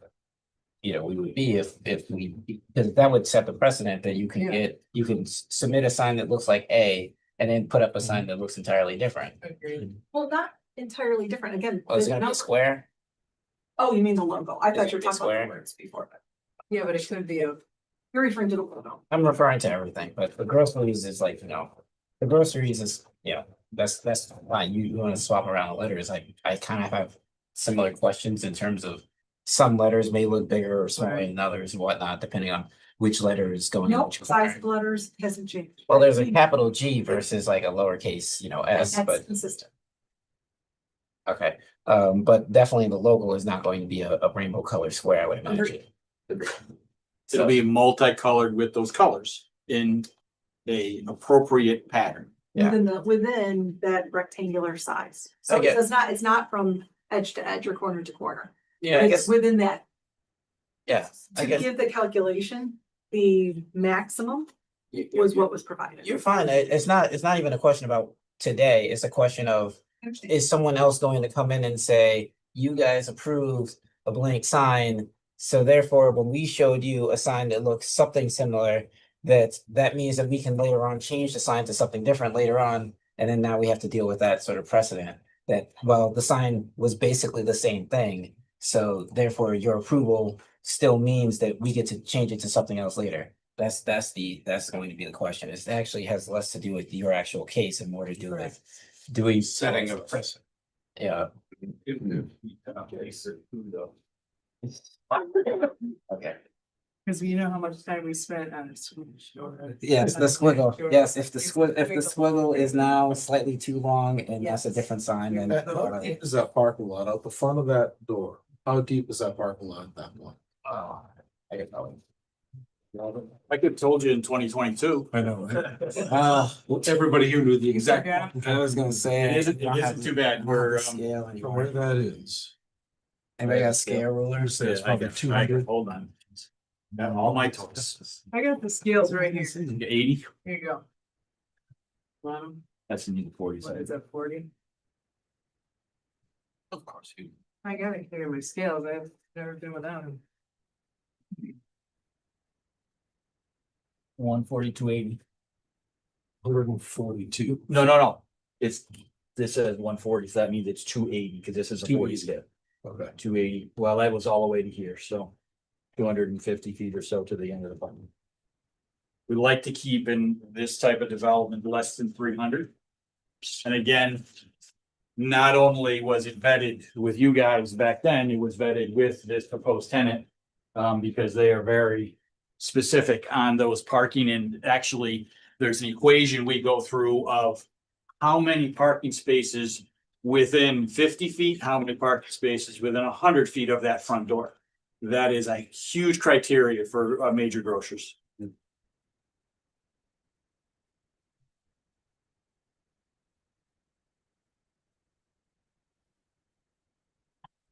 So you're not seeing that from 500 feet by the road.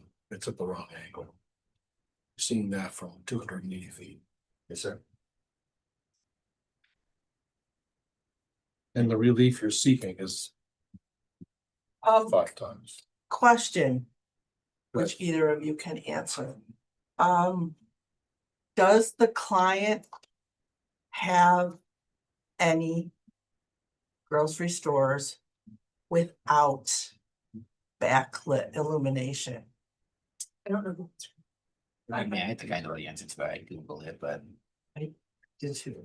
yeah, I can't give you a definitive. obviously she can't answer, but I can. I agree with your point about where the sign fits within that, if it's too tight. Whether that means moving it down or smaller letters. It does exist. I don't think you need letters that tall. When you were from the road, if it was that far back. Even then, I'm not saying, okay, I'm just saying, it's really not that big of a distance. And if you're at the end of the parking lot at 280 feet, you don't know where the entrance is, you probably shouldn't have driven there.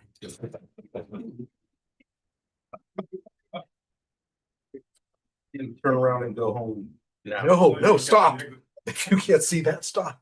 Forget me. Okay.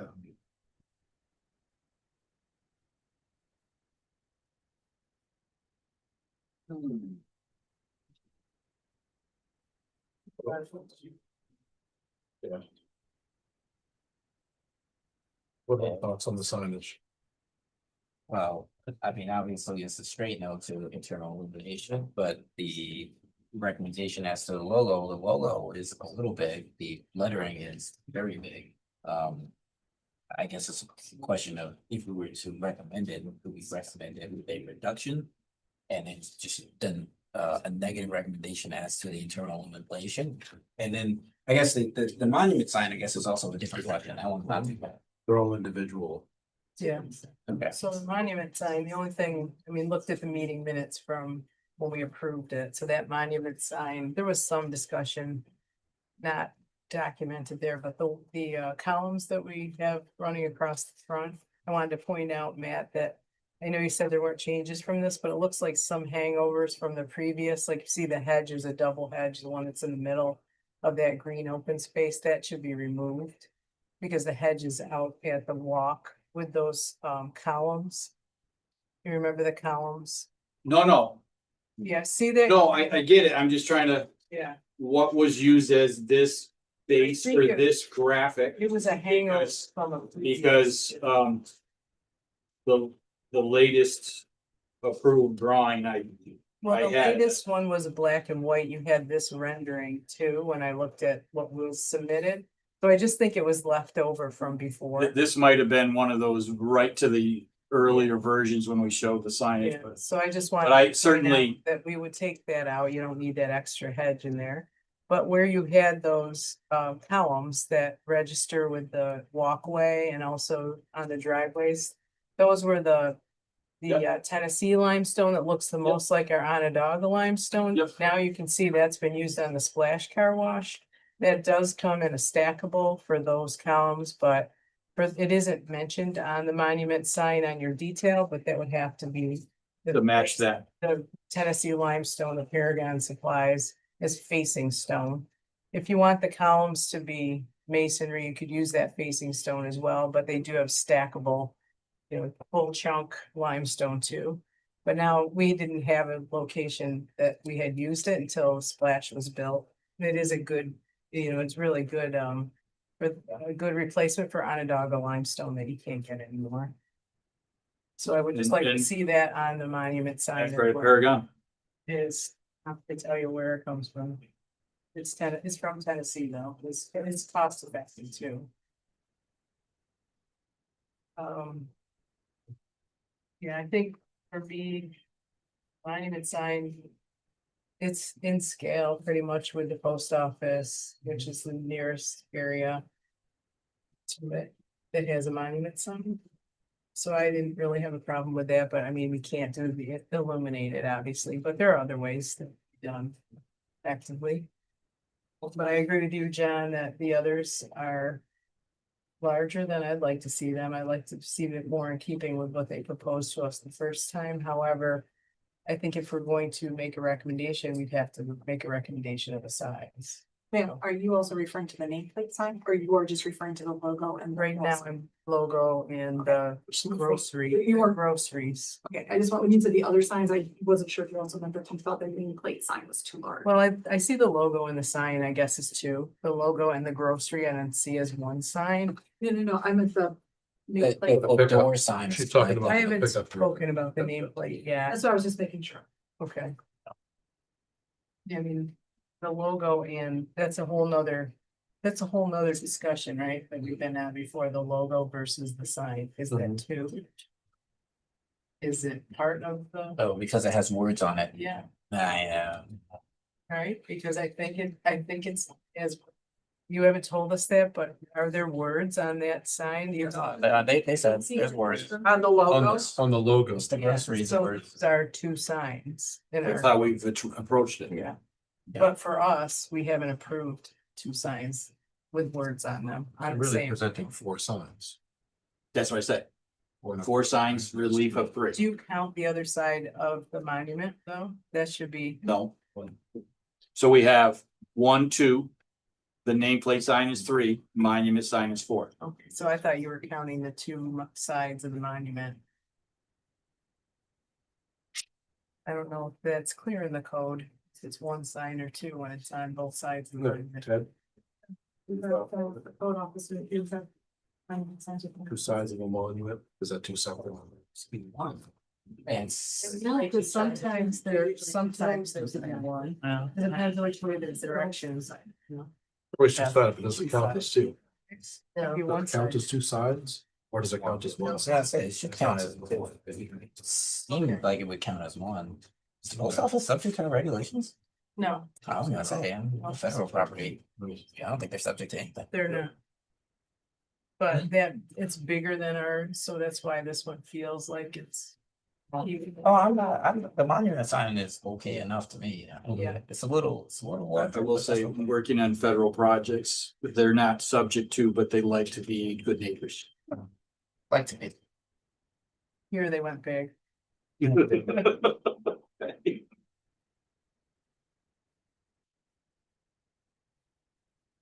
So if you're looking at this facade, that we see that as, it is two signs, because there's words on it.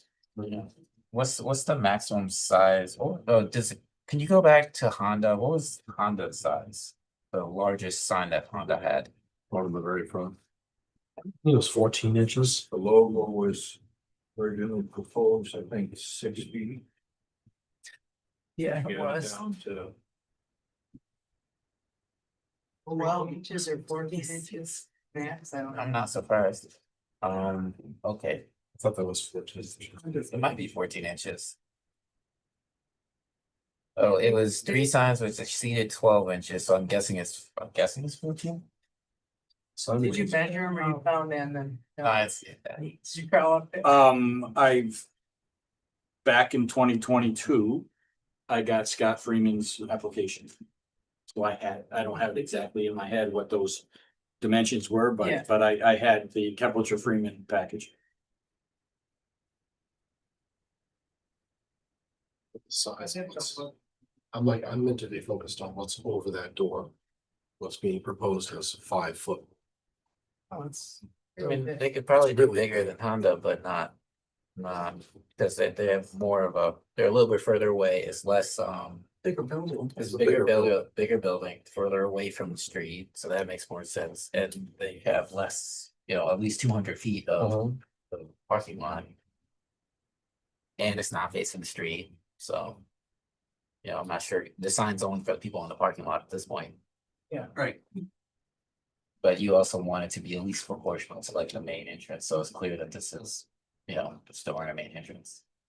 So they can probably be bigger than Honda, but not. It's like 5 times the size of Honda's, more. Because they're not even 2 feet.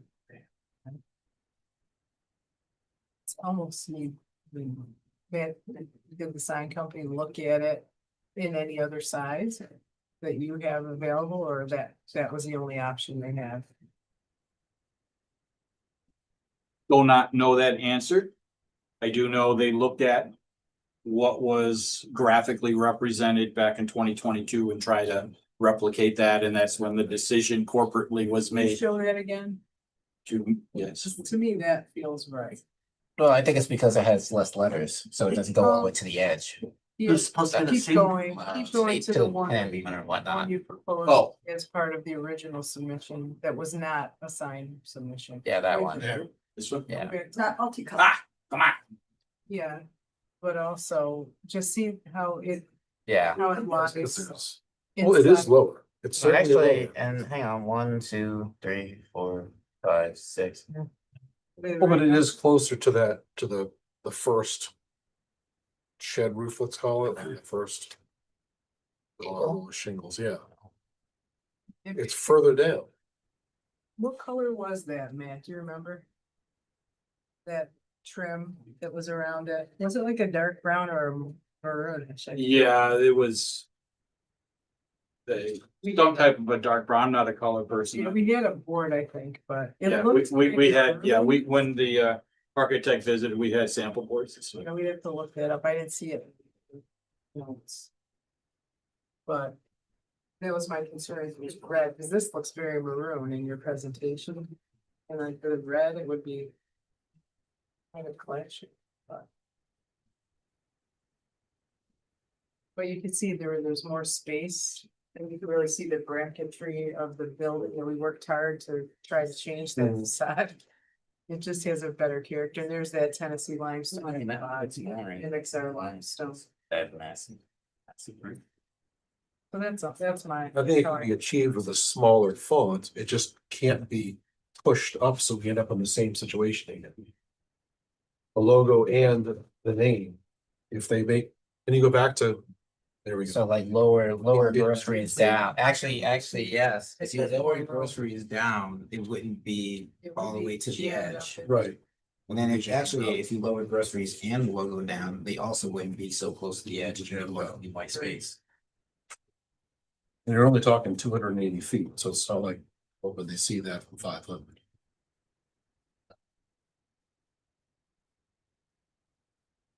I'm not necessarily saying what small it is, but it can certainly be smaller.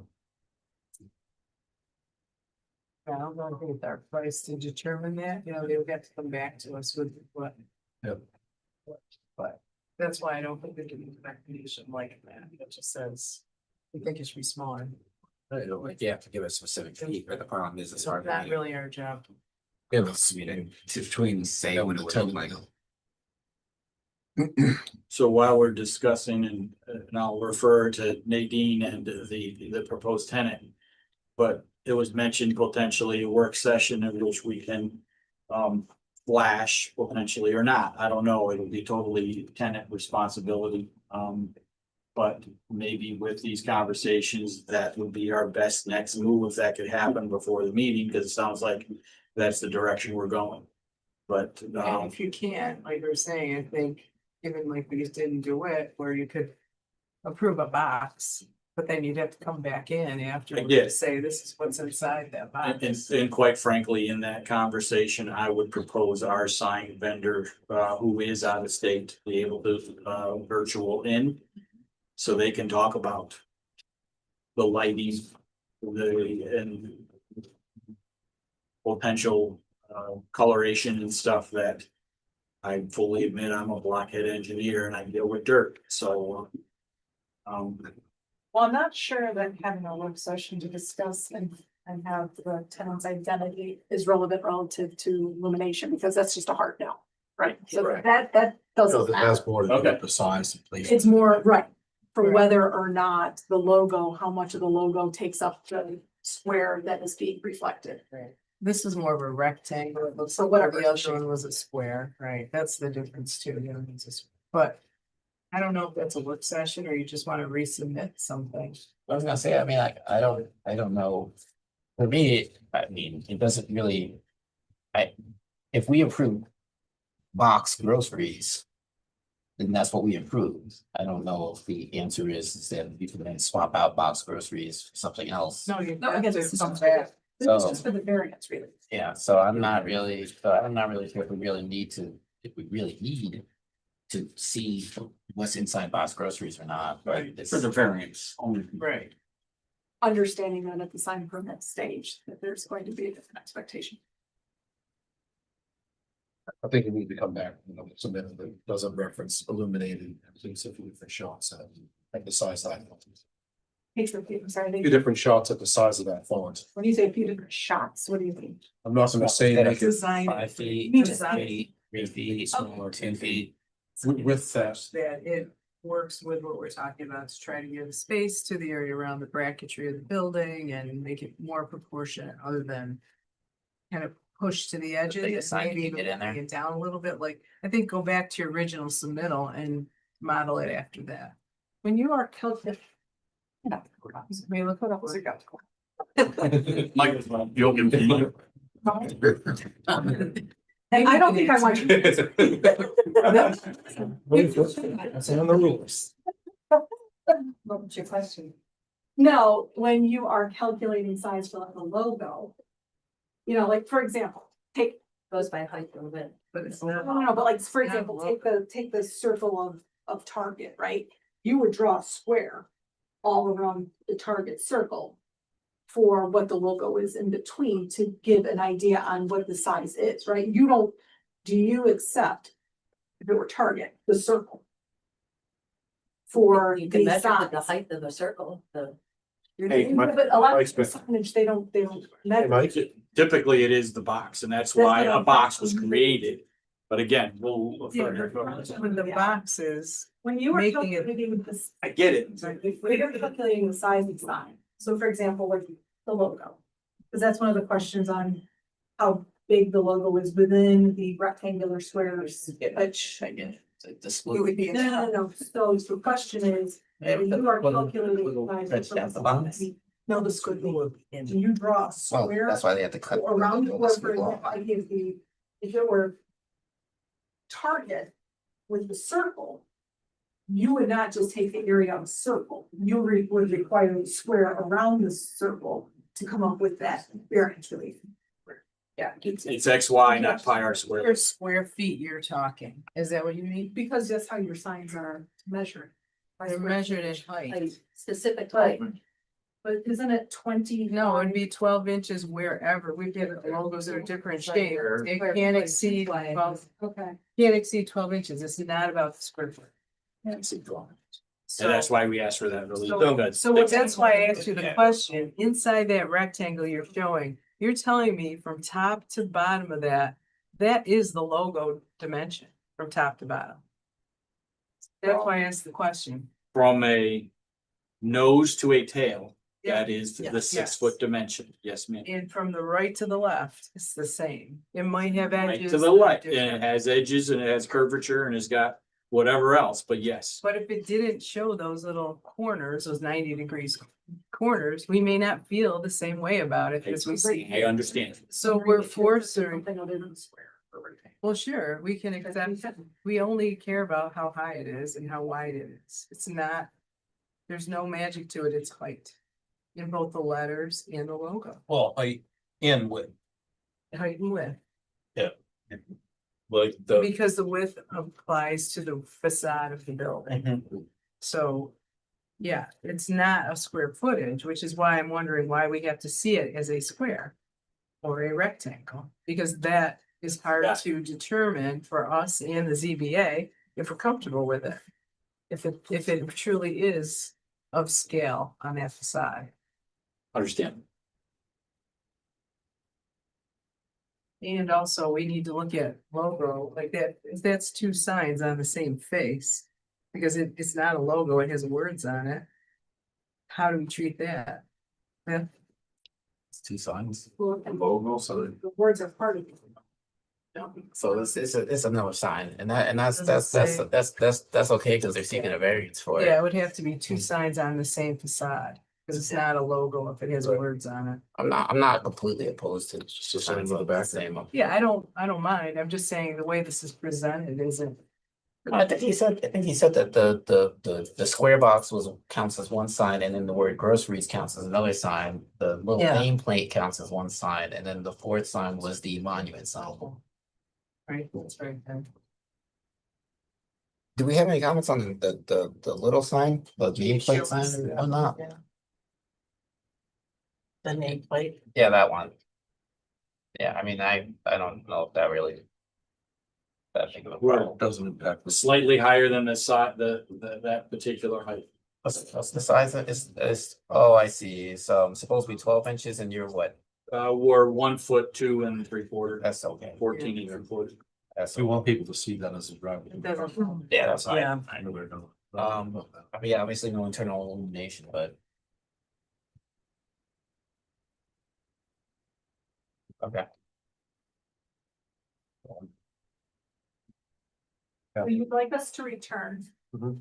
with revisions that, one, reflect no internal illumination, Exactly. and two, to put it quite simply, the wall sign with the logo shrunk in some size, whatever. it may be. Whatever goes into that peak, That fits that. that whole gives you area? more space. yes. And whether that means a reconfiguration of the, not a reconfiguration, but a remeasuring, if you will, of that square or something like that, you're open to that. It doesn't matter if it's, okay. Yep. I think, Matt, Yeah. you understand what Yep. you're, There's also a couple of other things like this will fix your site plan, just so if that gets recorded, that will match the most recent one. And Yep. if you can verify the paint color, because that goes with the signs, not so much the body of the building, but that trim. Yep. Just so that your client's aware, because maybe they're, and if it's just brown, it's probably fine, but I just don't recall. And then make sure that the limestone is noted. Yeah. Like we did in the meeting minutes, the other, on the detail. stackable. Well, the columns were shown as stackable, they're pretty tall, we talked about this then, I think it'd be better as a Yeah, we- masonry. Right. Because you might be fixing them all the time, they tried to stack it over here at the orthodontist office and it's been a problem. So, it's just a veneer stone that you could use both on the columns and on that sign base, and I think that would look the best, and it would be easier and less maintenance. I think that's it. I mean, we're okay with that sign. Okay, You good? so we're gonna stay up here, at least I am. Talk subdivision, if we're ready to move on. Yep. Yep.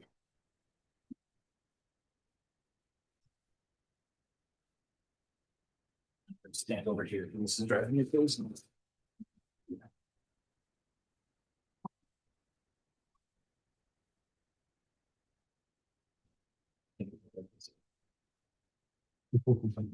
Okay.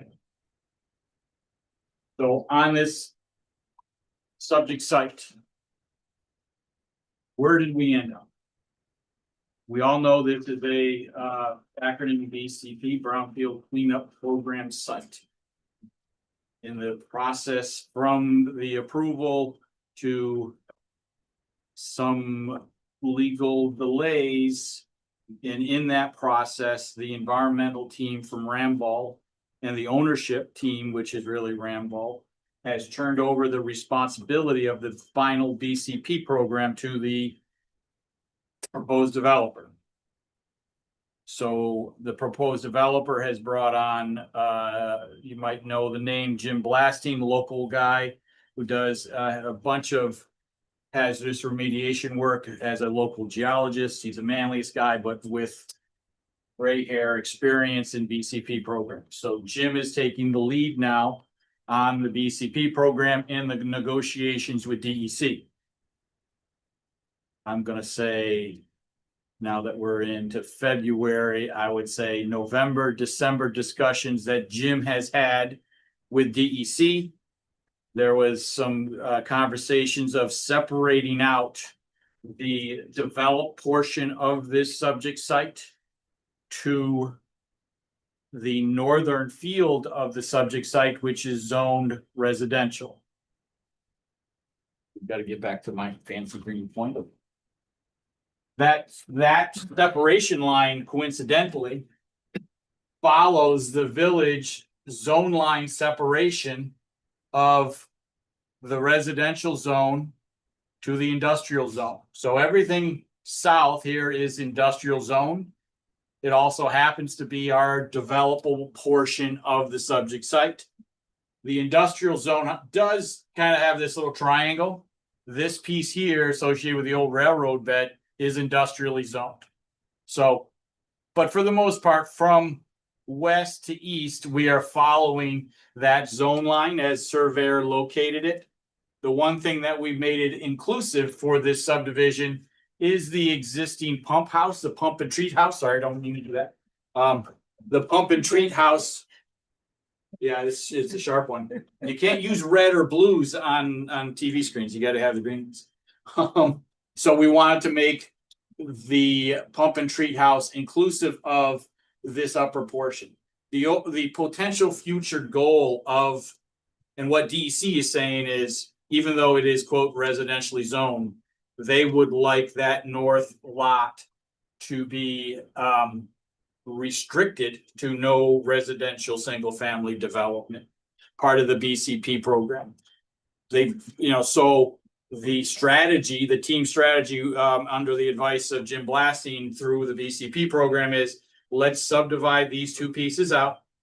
And then the industrial development and the cleanup program associated with the existing manufacturing industrial accurate die building and whatever those pieces are around that will occur with regards to this development. And the well system and the pump and treat, which primarily is sitting back here anyway. If you looked and read through the hazardous waste reports of this development, the hot spots sit right up in here.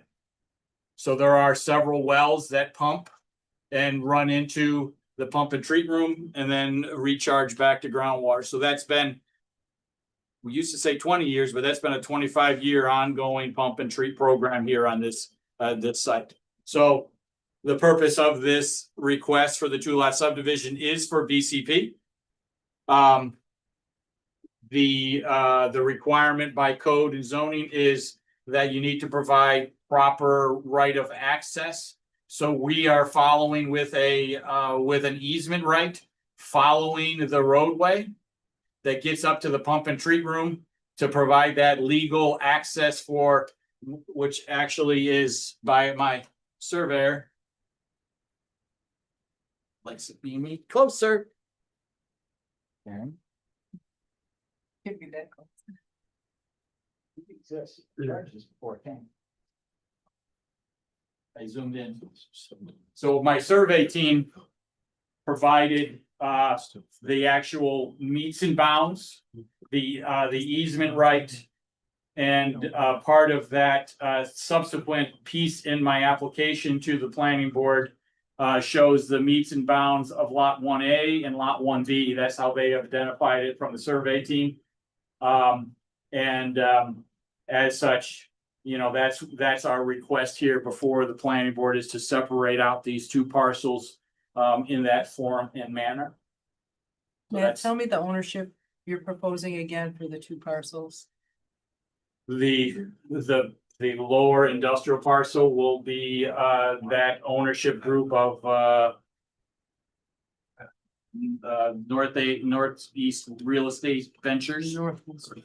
Northwoods, sorry, thanks, Ted. Okay. Northwoods Real Estate Ventures LLC. They will maintain ownership of both lots until such a time they talk to the village of potentially taking that over for parkland or something else, which has been discussed with the former mayor at one point in time. It's like, hey, you're sitting next to Calder Park. It's along Bishop's Brook. Does the village want it? And that's still out there for this team. But again, we have to get through some of this other stuff first. How will that also be required for how many, you don't know, how many years or always? It would be a land transaction. It would not be a lease. No, with the pump. Oh, pump and treat? I have no idea. So what kind of maintenance does that require? Right No now? idea. I can ask, I can get, again, Yeah, that would be important to know, I guess, if the village was interested in it. Right, and again, that's for, future conversations or Yeah. whatever. So Right. they would be the owner of. So both right now, what I things, do know is the acquisition agreements between FUBU and Northwoods is FUBU still has to maintain and operate that treatment Okay. system. So they are still responsible. So FUBU maintains that responsibility. Okay. They're just having us take over the VCP Yeah, application for that funding purpose. okay. And did that easement follow the road exactly? It looked like on the rendering, it didn't follow that sidewalk and drive. But maybe I was. looking at Well, it- the reason is we gave a 30-foot access easement right, and at the beginning, we've got multiple lanes, so the roadway actually is wider than Okay. 30 feet. That's why. It Okay, doesn't follow it exactly because the road width varies Gotcha. until we get further north. okay. So isn't the entire parcel subject to declaration of restrictions currently with the Yes. DEC? So that still will be a part of what has to occur. Because all those declarations will go with both lots. Okay. I have one more question, and if, wasn't this building like like subject to a certain size limitation based off of the size of the lot? Wouldn't this like make this non-conforming or something? In 2022, Mhm. it was really painful. You should watch the videos. Oh, I was there. It was really. I was there. Let me see it. I wasn't a board member. We still, Mr. Boyd, we still meet lot coverage and building lot coverage. We still have a lot of green space to meet all of that. All of those land coverages requirements with the subdivided lot. Okay, that was that's the short answer. Yeah, no, I was a non-voting member at the time. Okay. He was here. I just couldn't vote. Okay. He has the best questions. It does. I know. I just wanted to make sure, because I think that, I know that it fit. I just, if you take off a whole bunch of land, will it still fit, was my short answer. And I got it, thank you. I don't have any other thoughts on subdivision. For my own curiosity, the reason why you want the pump house on that side versus this side is, I think you started to explain it or did explain it. Well, it's a functional piece that's really deals with that mostly the well system in the north lot anyway. And it just became as that pump and treat, and if you looked at the old O'Brien year piping systems and such, they all come out of this north area and they come into this pump and treat room and eventually discharge. That's why we felt it'd be easier to keep that inclusive of that north lot versus the south. So That was all. There's nothing magic to it. It was just kind of hey, let's keep that little shed in the north lot. And the bump into this parcel is, you couldn't go straight across probably because was that because of the lot area, like John was saying? Like, why not a straight property line with it on the other side? Was there a reason?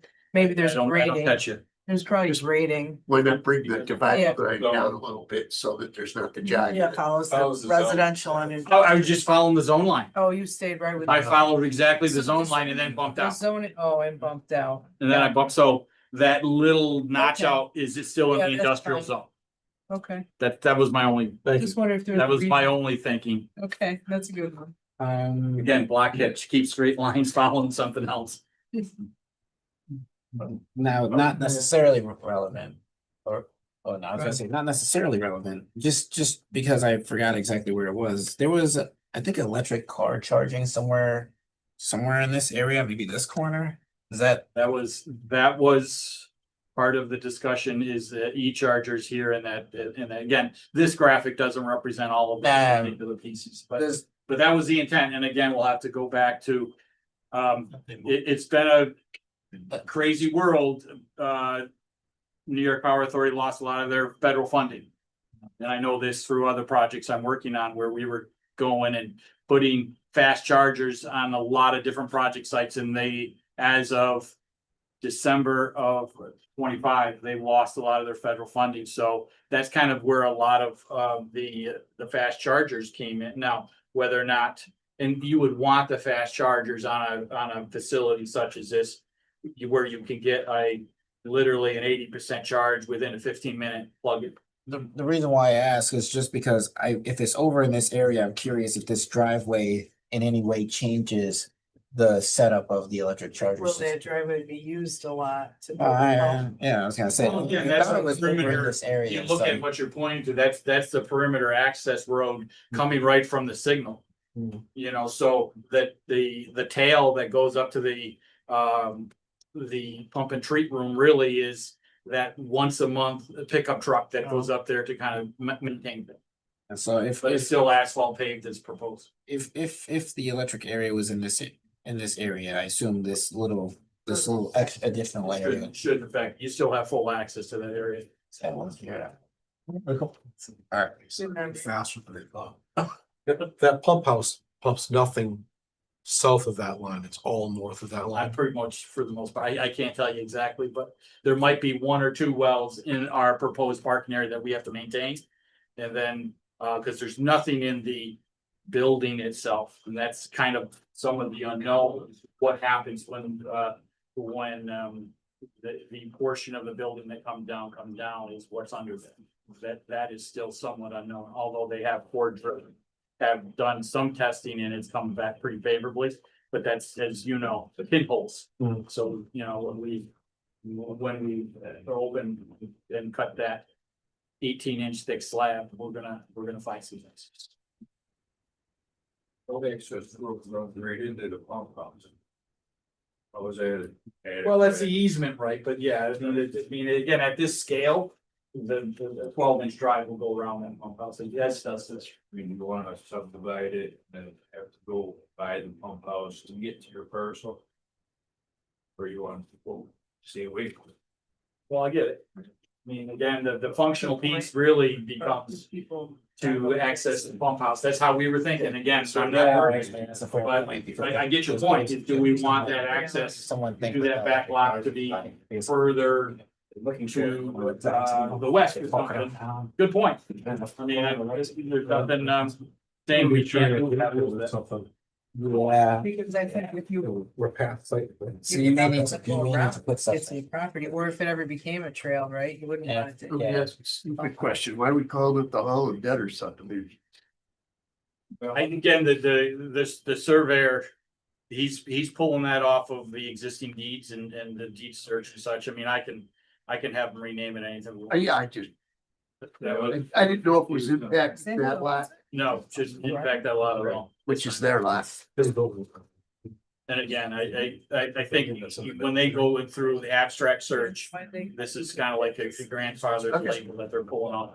Nothing specific. Quite frankly, by the time I got it developed, I didn't QC the name. I saw the thing they had. I was Yeah. like, what did they do that for? But I didn't question them. Yeah, so on that same line, if I may go back to this, and I think that that's a good point, that considering that people may be going specific, if you guys continue to go in that direction, which it sounds like you might not be going in that direction in terms of electric charging, but if that continued to be a thing, you may need to block this off with either signage or maybe even a physical gate so that people don't go down there wandering around trying to look for something that doesn't, that they shouldn't be looking for if they're, maybe they're a little more confused. So maybe a sign or. Yeah, certainly. Something like that.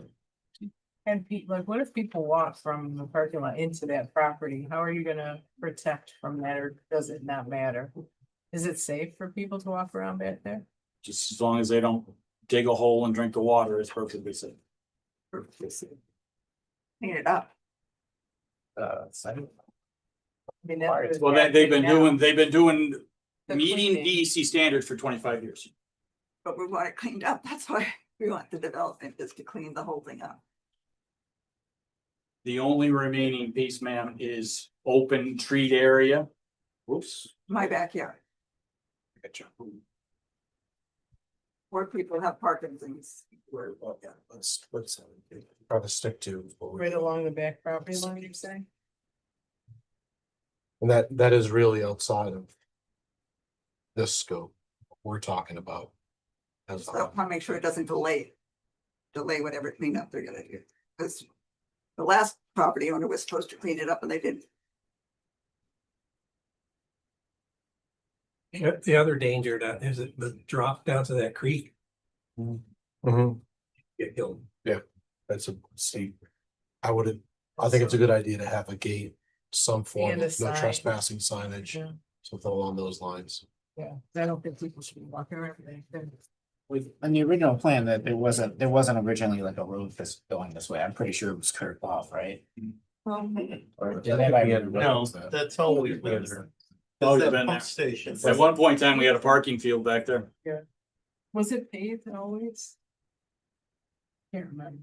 I'd be more than happy to take off pavement. Doesn't it look like a garage?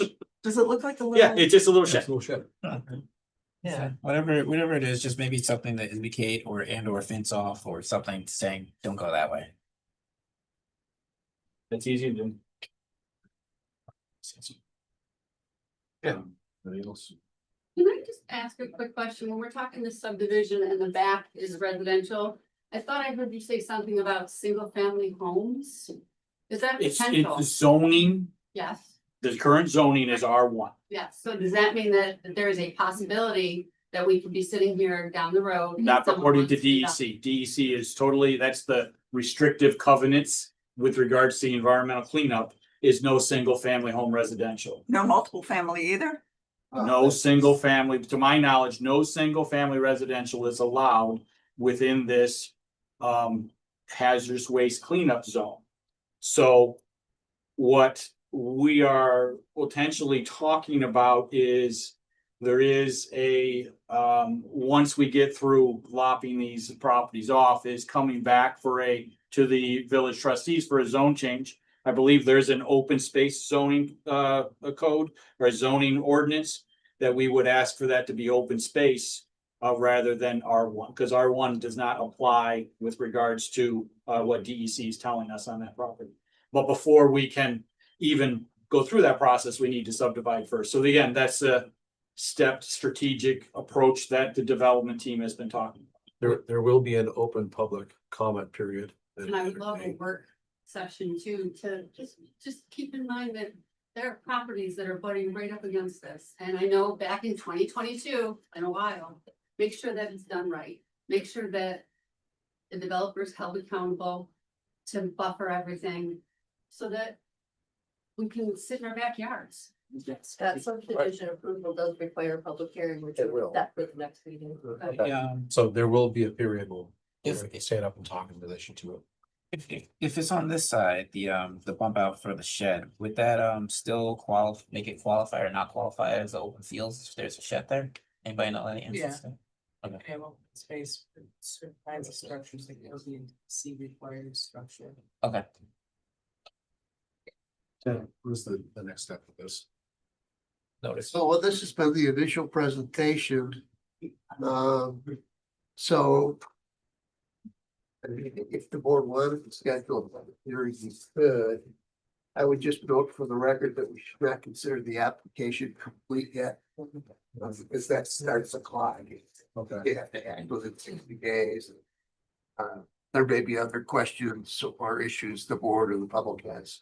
When the public hearing occurs, So we so can leave that public hearing. that's okay with that, I presume. I am fine with that, and I did want to ask I do have in my bag a short form seeker, but we did do a full long form associated with the entire development, which went through coordinator review. So I didn't know seeker wise, if this application requires a separate run through, or would that be considered? I'll have to check. Again, I have it, we want to do the right thing, obviously, but we don't want to open a can of worms either. Understood. Okay, so we can open public comment. Especially essentially understanding the application. is not- Public hearing. Yeah, send a notice for it, and the next meeting would be that public hearing. Yeah. Okay, I'll move that we notice for a public hearing. Second. all in favor? Aye. Any opposed? Okay. Thank you. Thank you.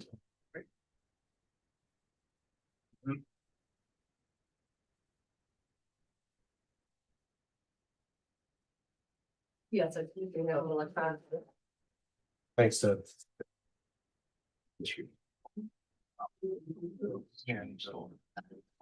Now, watch you.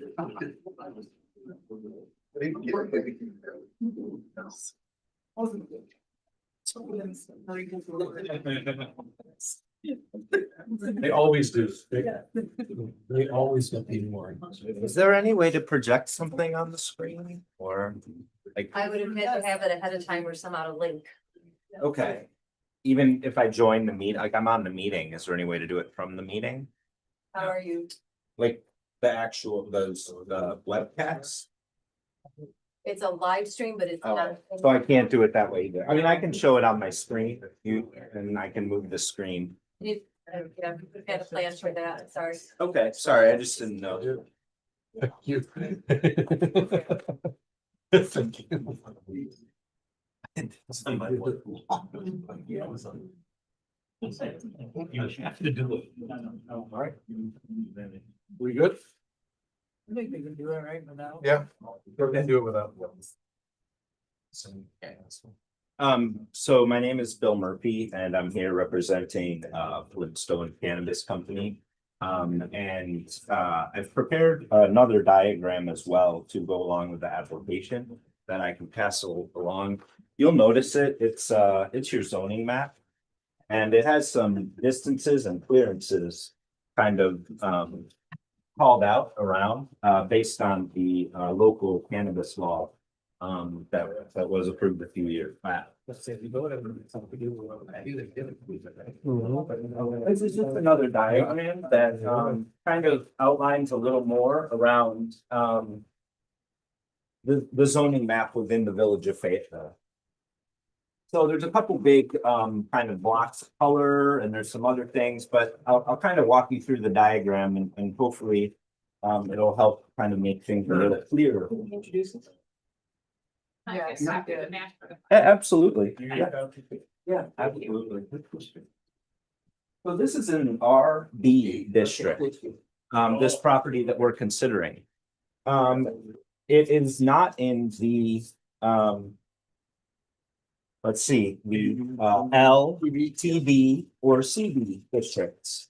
It is very, very close to the L district and might even meet more parts of the local law than the L, any part of the L district, given the clearance requirements. So what the client would like to do is propose a high-end cannabis retail experience. This is not a bodega type establishment. This would be a more curated, higher retail establishment. This video kind of showcases some of the improvements that the client would like to make to the property. These would involve paint colors to be more of a linen color, some trim enhancements to a darker, more black or very dark trim. And then some signage, I'll say modifications. Today it's a white Pilates sign. This is showing a very dark, little more like that financial sign with some of that gold coloring and not illuminated face. It would very much be illuminated by the ground spots that are there today. The proposal as a whole, the use is not excluded from this district, but it's not allowed in this district. And so what we'd like to say is that if you look at the proximity to the school, 500 feet, we're well outside of that. If you look at the proximity of the churches, we're well outside of that. Limestone Creek creates a great natural border to the park and the public recreation area. And if it's allowed in the L, and that's between the residential zone and the creek, like it just seems like this is a pretty good spot. As you enter the building and get a taste for the inside of the space, you really starts to set up more of that retail experience that the board was talking about earlier. Not shipping, not receiving, not anything else. This is coming in, security, small waiting area, concierge type of experience. You then from here get approved to move back into the sales area, where you would meet with your bud tender, make your curated cannabis selection, and then check out at the station, get your products and exit the retail environment. This is not for on-site cannabis consumption. This is simply a amenity and retail experience that my client's been searching in the village for about a year to try to find a spot to do this. As your code presently states, there's two areas where a cannabis retail dispensary could go. That would be this little dashed in area here and this little dashed in area over here. Those two locations are very small in looking at the whole village of Fayetteville. This one over here is a car dealership at present, so the likelihood of that changing over to any other use is pretty minimal. And although this technically meets all of the requirements here, it is still pretty close to the church and much closer proximity to the schools than this location. This location is 300 feet from most of the park, all the residential areas, except for this one lot on the corner here, section 301 in the zoning map, is the only true residential area that this property would be within that 300 feet of. The OCN 3 years ago, when you guys were writing your law, you know, it was a new organization, was early on in its development, wasn't nearly as good as it is today, I would say. Still definitely room for improvement, but they're doing a fairly reasonable job for a new organization at the government level. The security of the area would be greatly enhanced, and the building would be repaired and brought to a more aesthetically pleasing structure with the paint improvements from the purple color that's there today to the more linen and black, just creating a little cleaner look. I know I've done a lot of talking. I feel like I was under the gun and just want to get you back home to your families and out of here tonight. But wanted to start this conversation.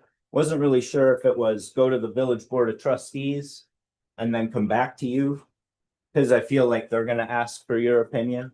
So I was talking with the clerks and codes and felt like maybe starting with the planning board and having an open discussion with you first might be the best approach.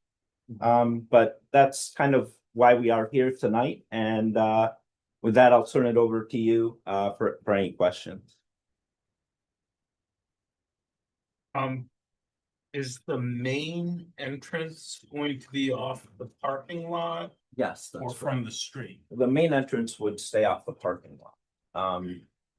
There's a porch there, there's an improved sidewalk there. The street entrance accesses a small vestibule, which leads to a stairway that goes up to the small apartment that's above in the facility. So we'd really kind of just like to leave that for more like a staff only entry. And really use the primary entrance off of the parking lot. Would there be any residential use in the building? There is a residential use in the building today.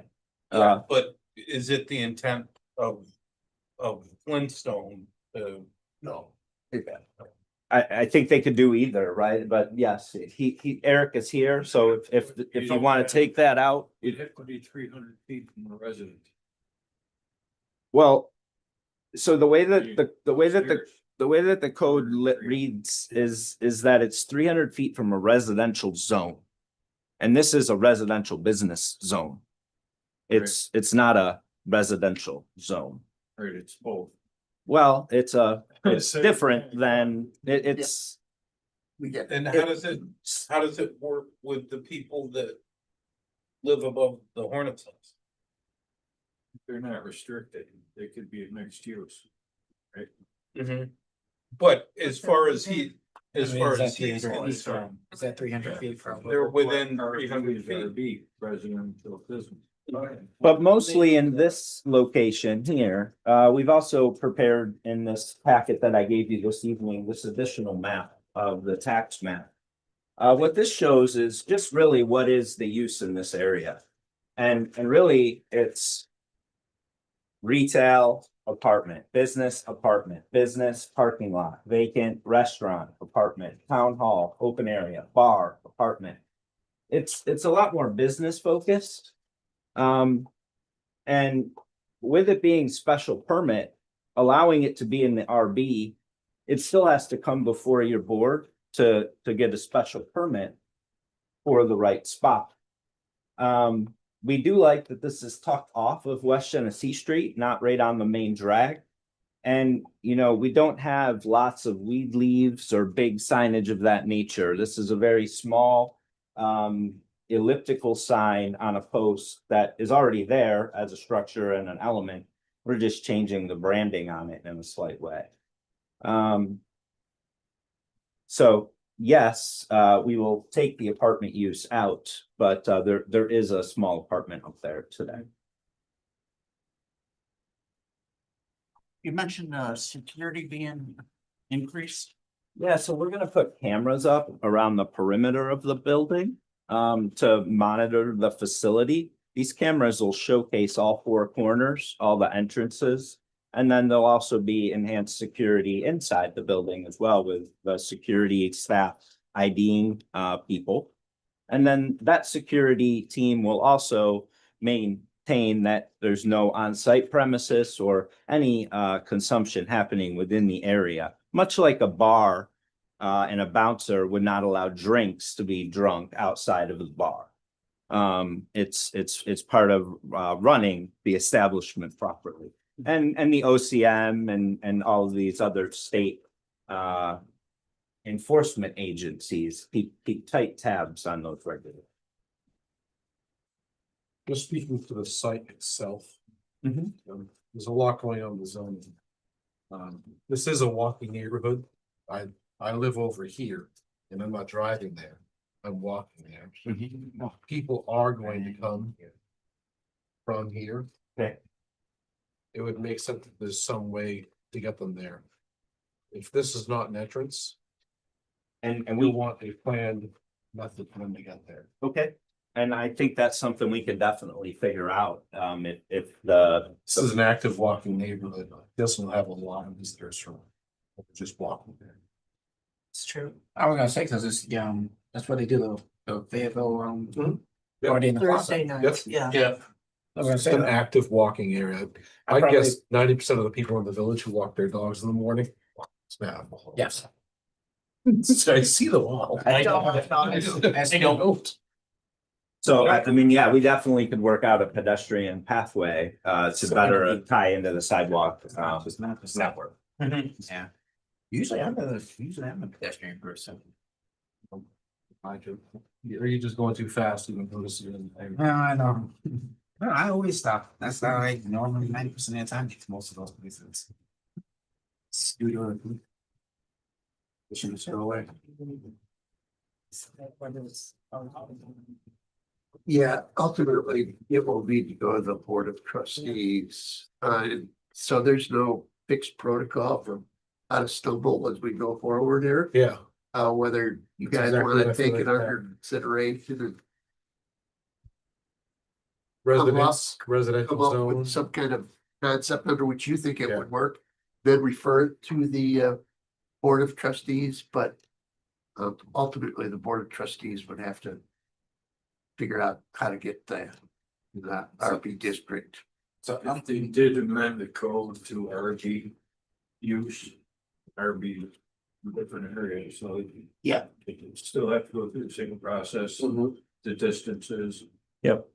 Some work, some don't. Yeah. Maybe this one will. Yeah, there's not a lot that do work, but this little spot is kind of unique because the L is an allowable spot for it, and that's across the street, closer to the residences.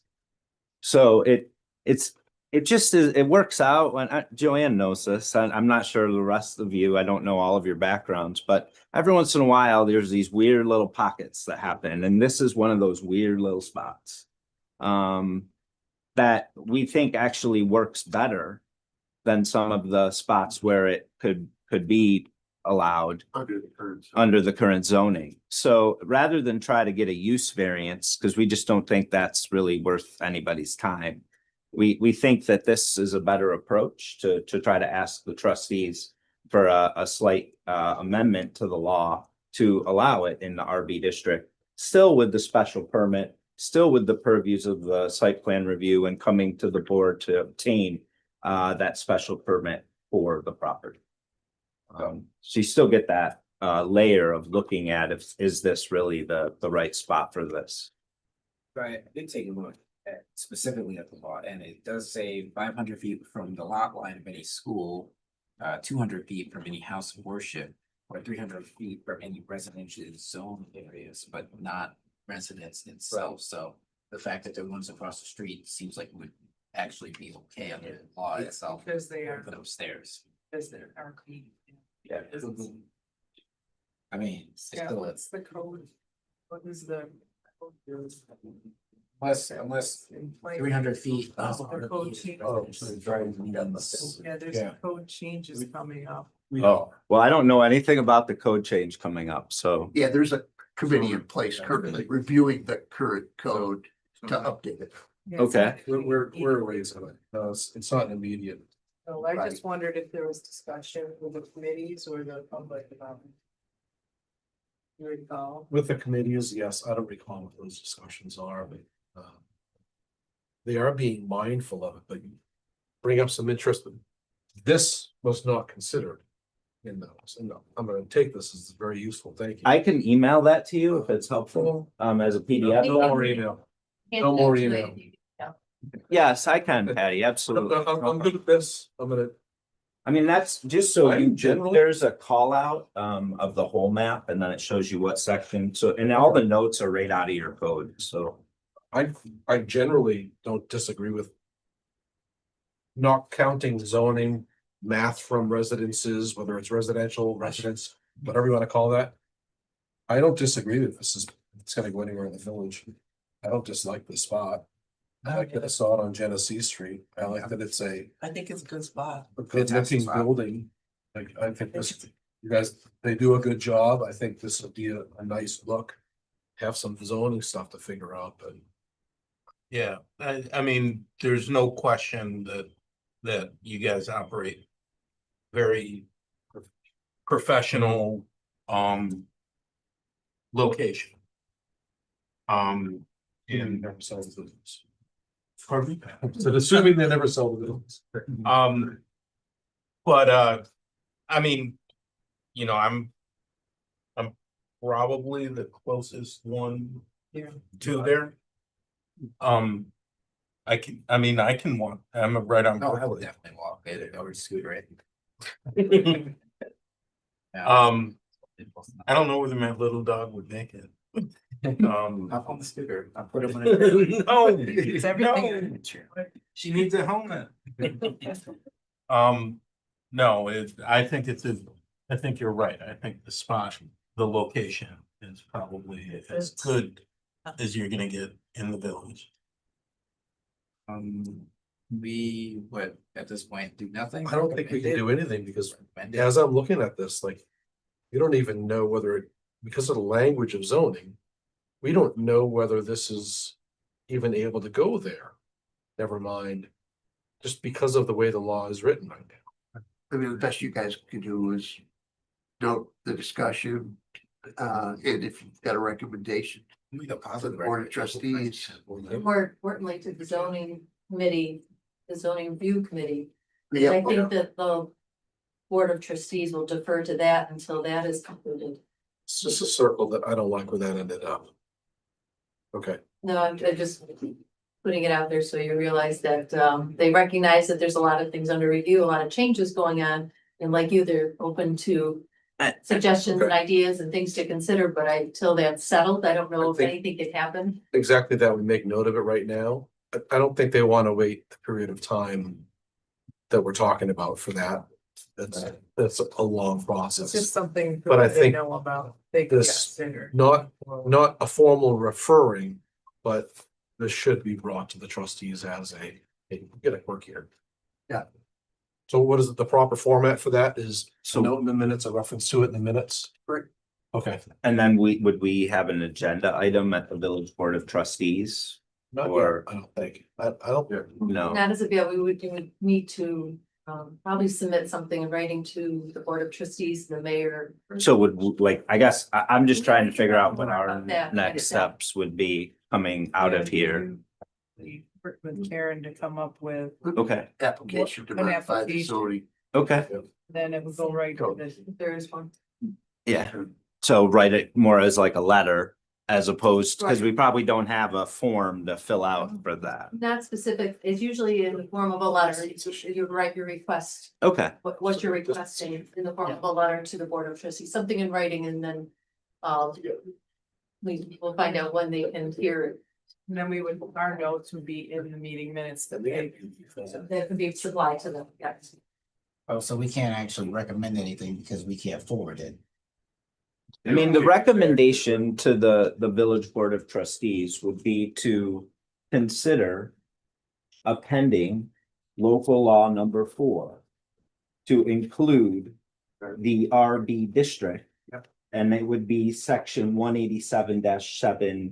I think that's what your letter is to that. And I can write that, That but, Karen would include. and it sounds like the board generally kind of feels like is pretty favorable. Impression, Yeah. you know, Yeah. some feedback, so now that you have it. So we can write a letter to the Have to trustees begin- and then we can go from there. That sounds great. Thank you very much for your time. I really Thank you. appreciate it. How long would you need to take? There's the contract does expire soon, the building. I have no idea when Like, they I hear, don't, time is definitely. yeah, I can't promise that because We can get a letter in the next day or so. First, Not a problem for me, the seller. I mean, I have time. right, I Yeah, so we will get a letter in and hopefully we can, just have to go from there. I can't promise a timeline. I mean, if it was 3 months, I could probably work it out, but if it's needs a year, he's gonna put it for sale sign back up. Well, Yeah. we'll probably go to, it's gotta go to trustees, they'll probably kick it around to the zoning. Okay.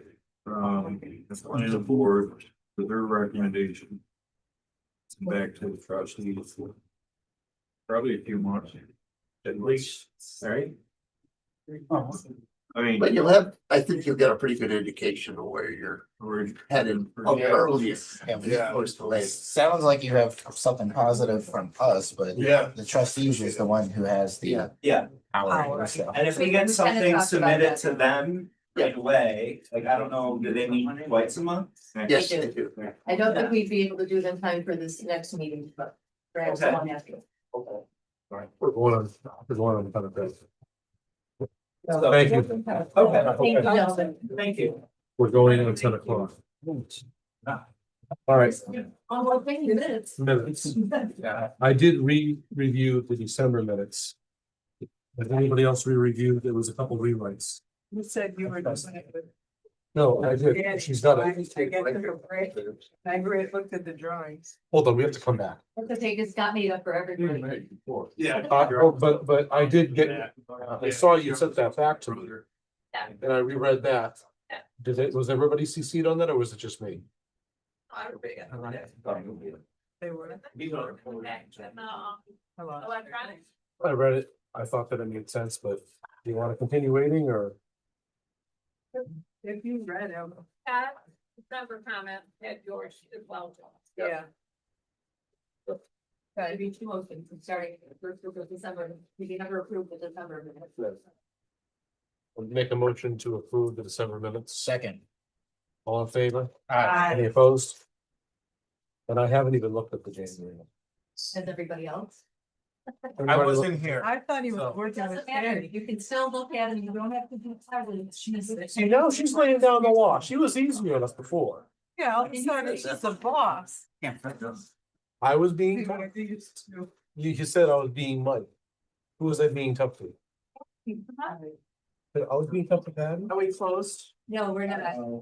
So not enough people have read the minutes to, and review them for January? Oh, boy. I'll do it tomorrow. Table. I will put it on my agenda tomorrow. You're not usually like this. I was gonna say, I rely on Joanne. Tabling the January minutes. Tabling the January minutes. Motion to Yes. table. Well, this Second. before you got here, Aye. that they did that. Aye. Oh my gosh. All in favor? Any opposed? No, Are you adjourning? Make a motion to adjourn. Second. All in favor? Any opposed? Thank you. For a second to catch up with you here. Thank you, everybody. This is a marathon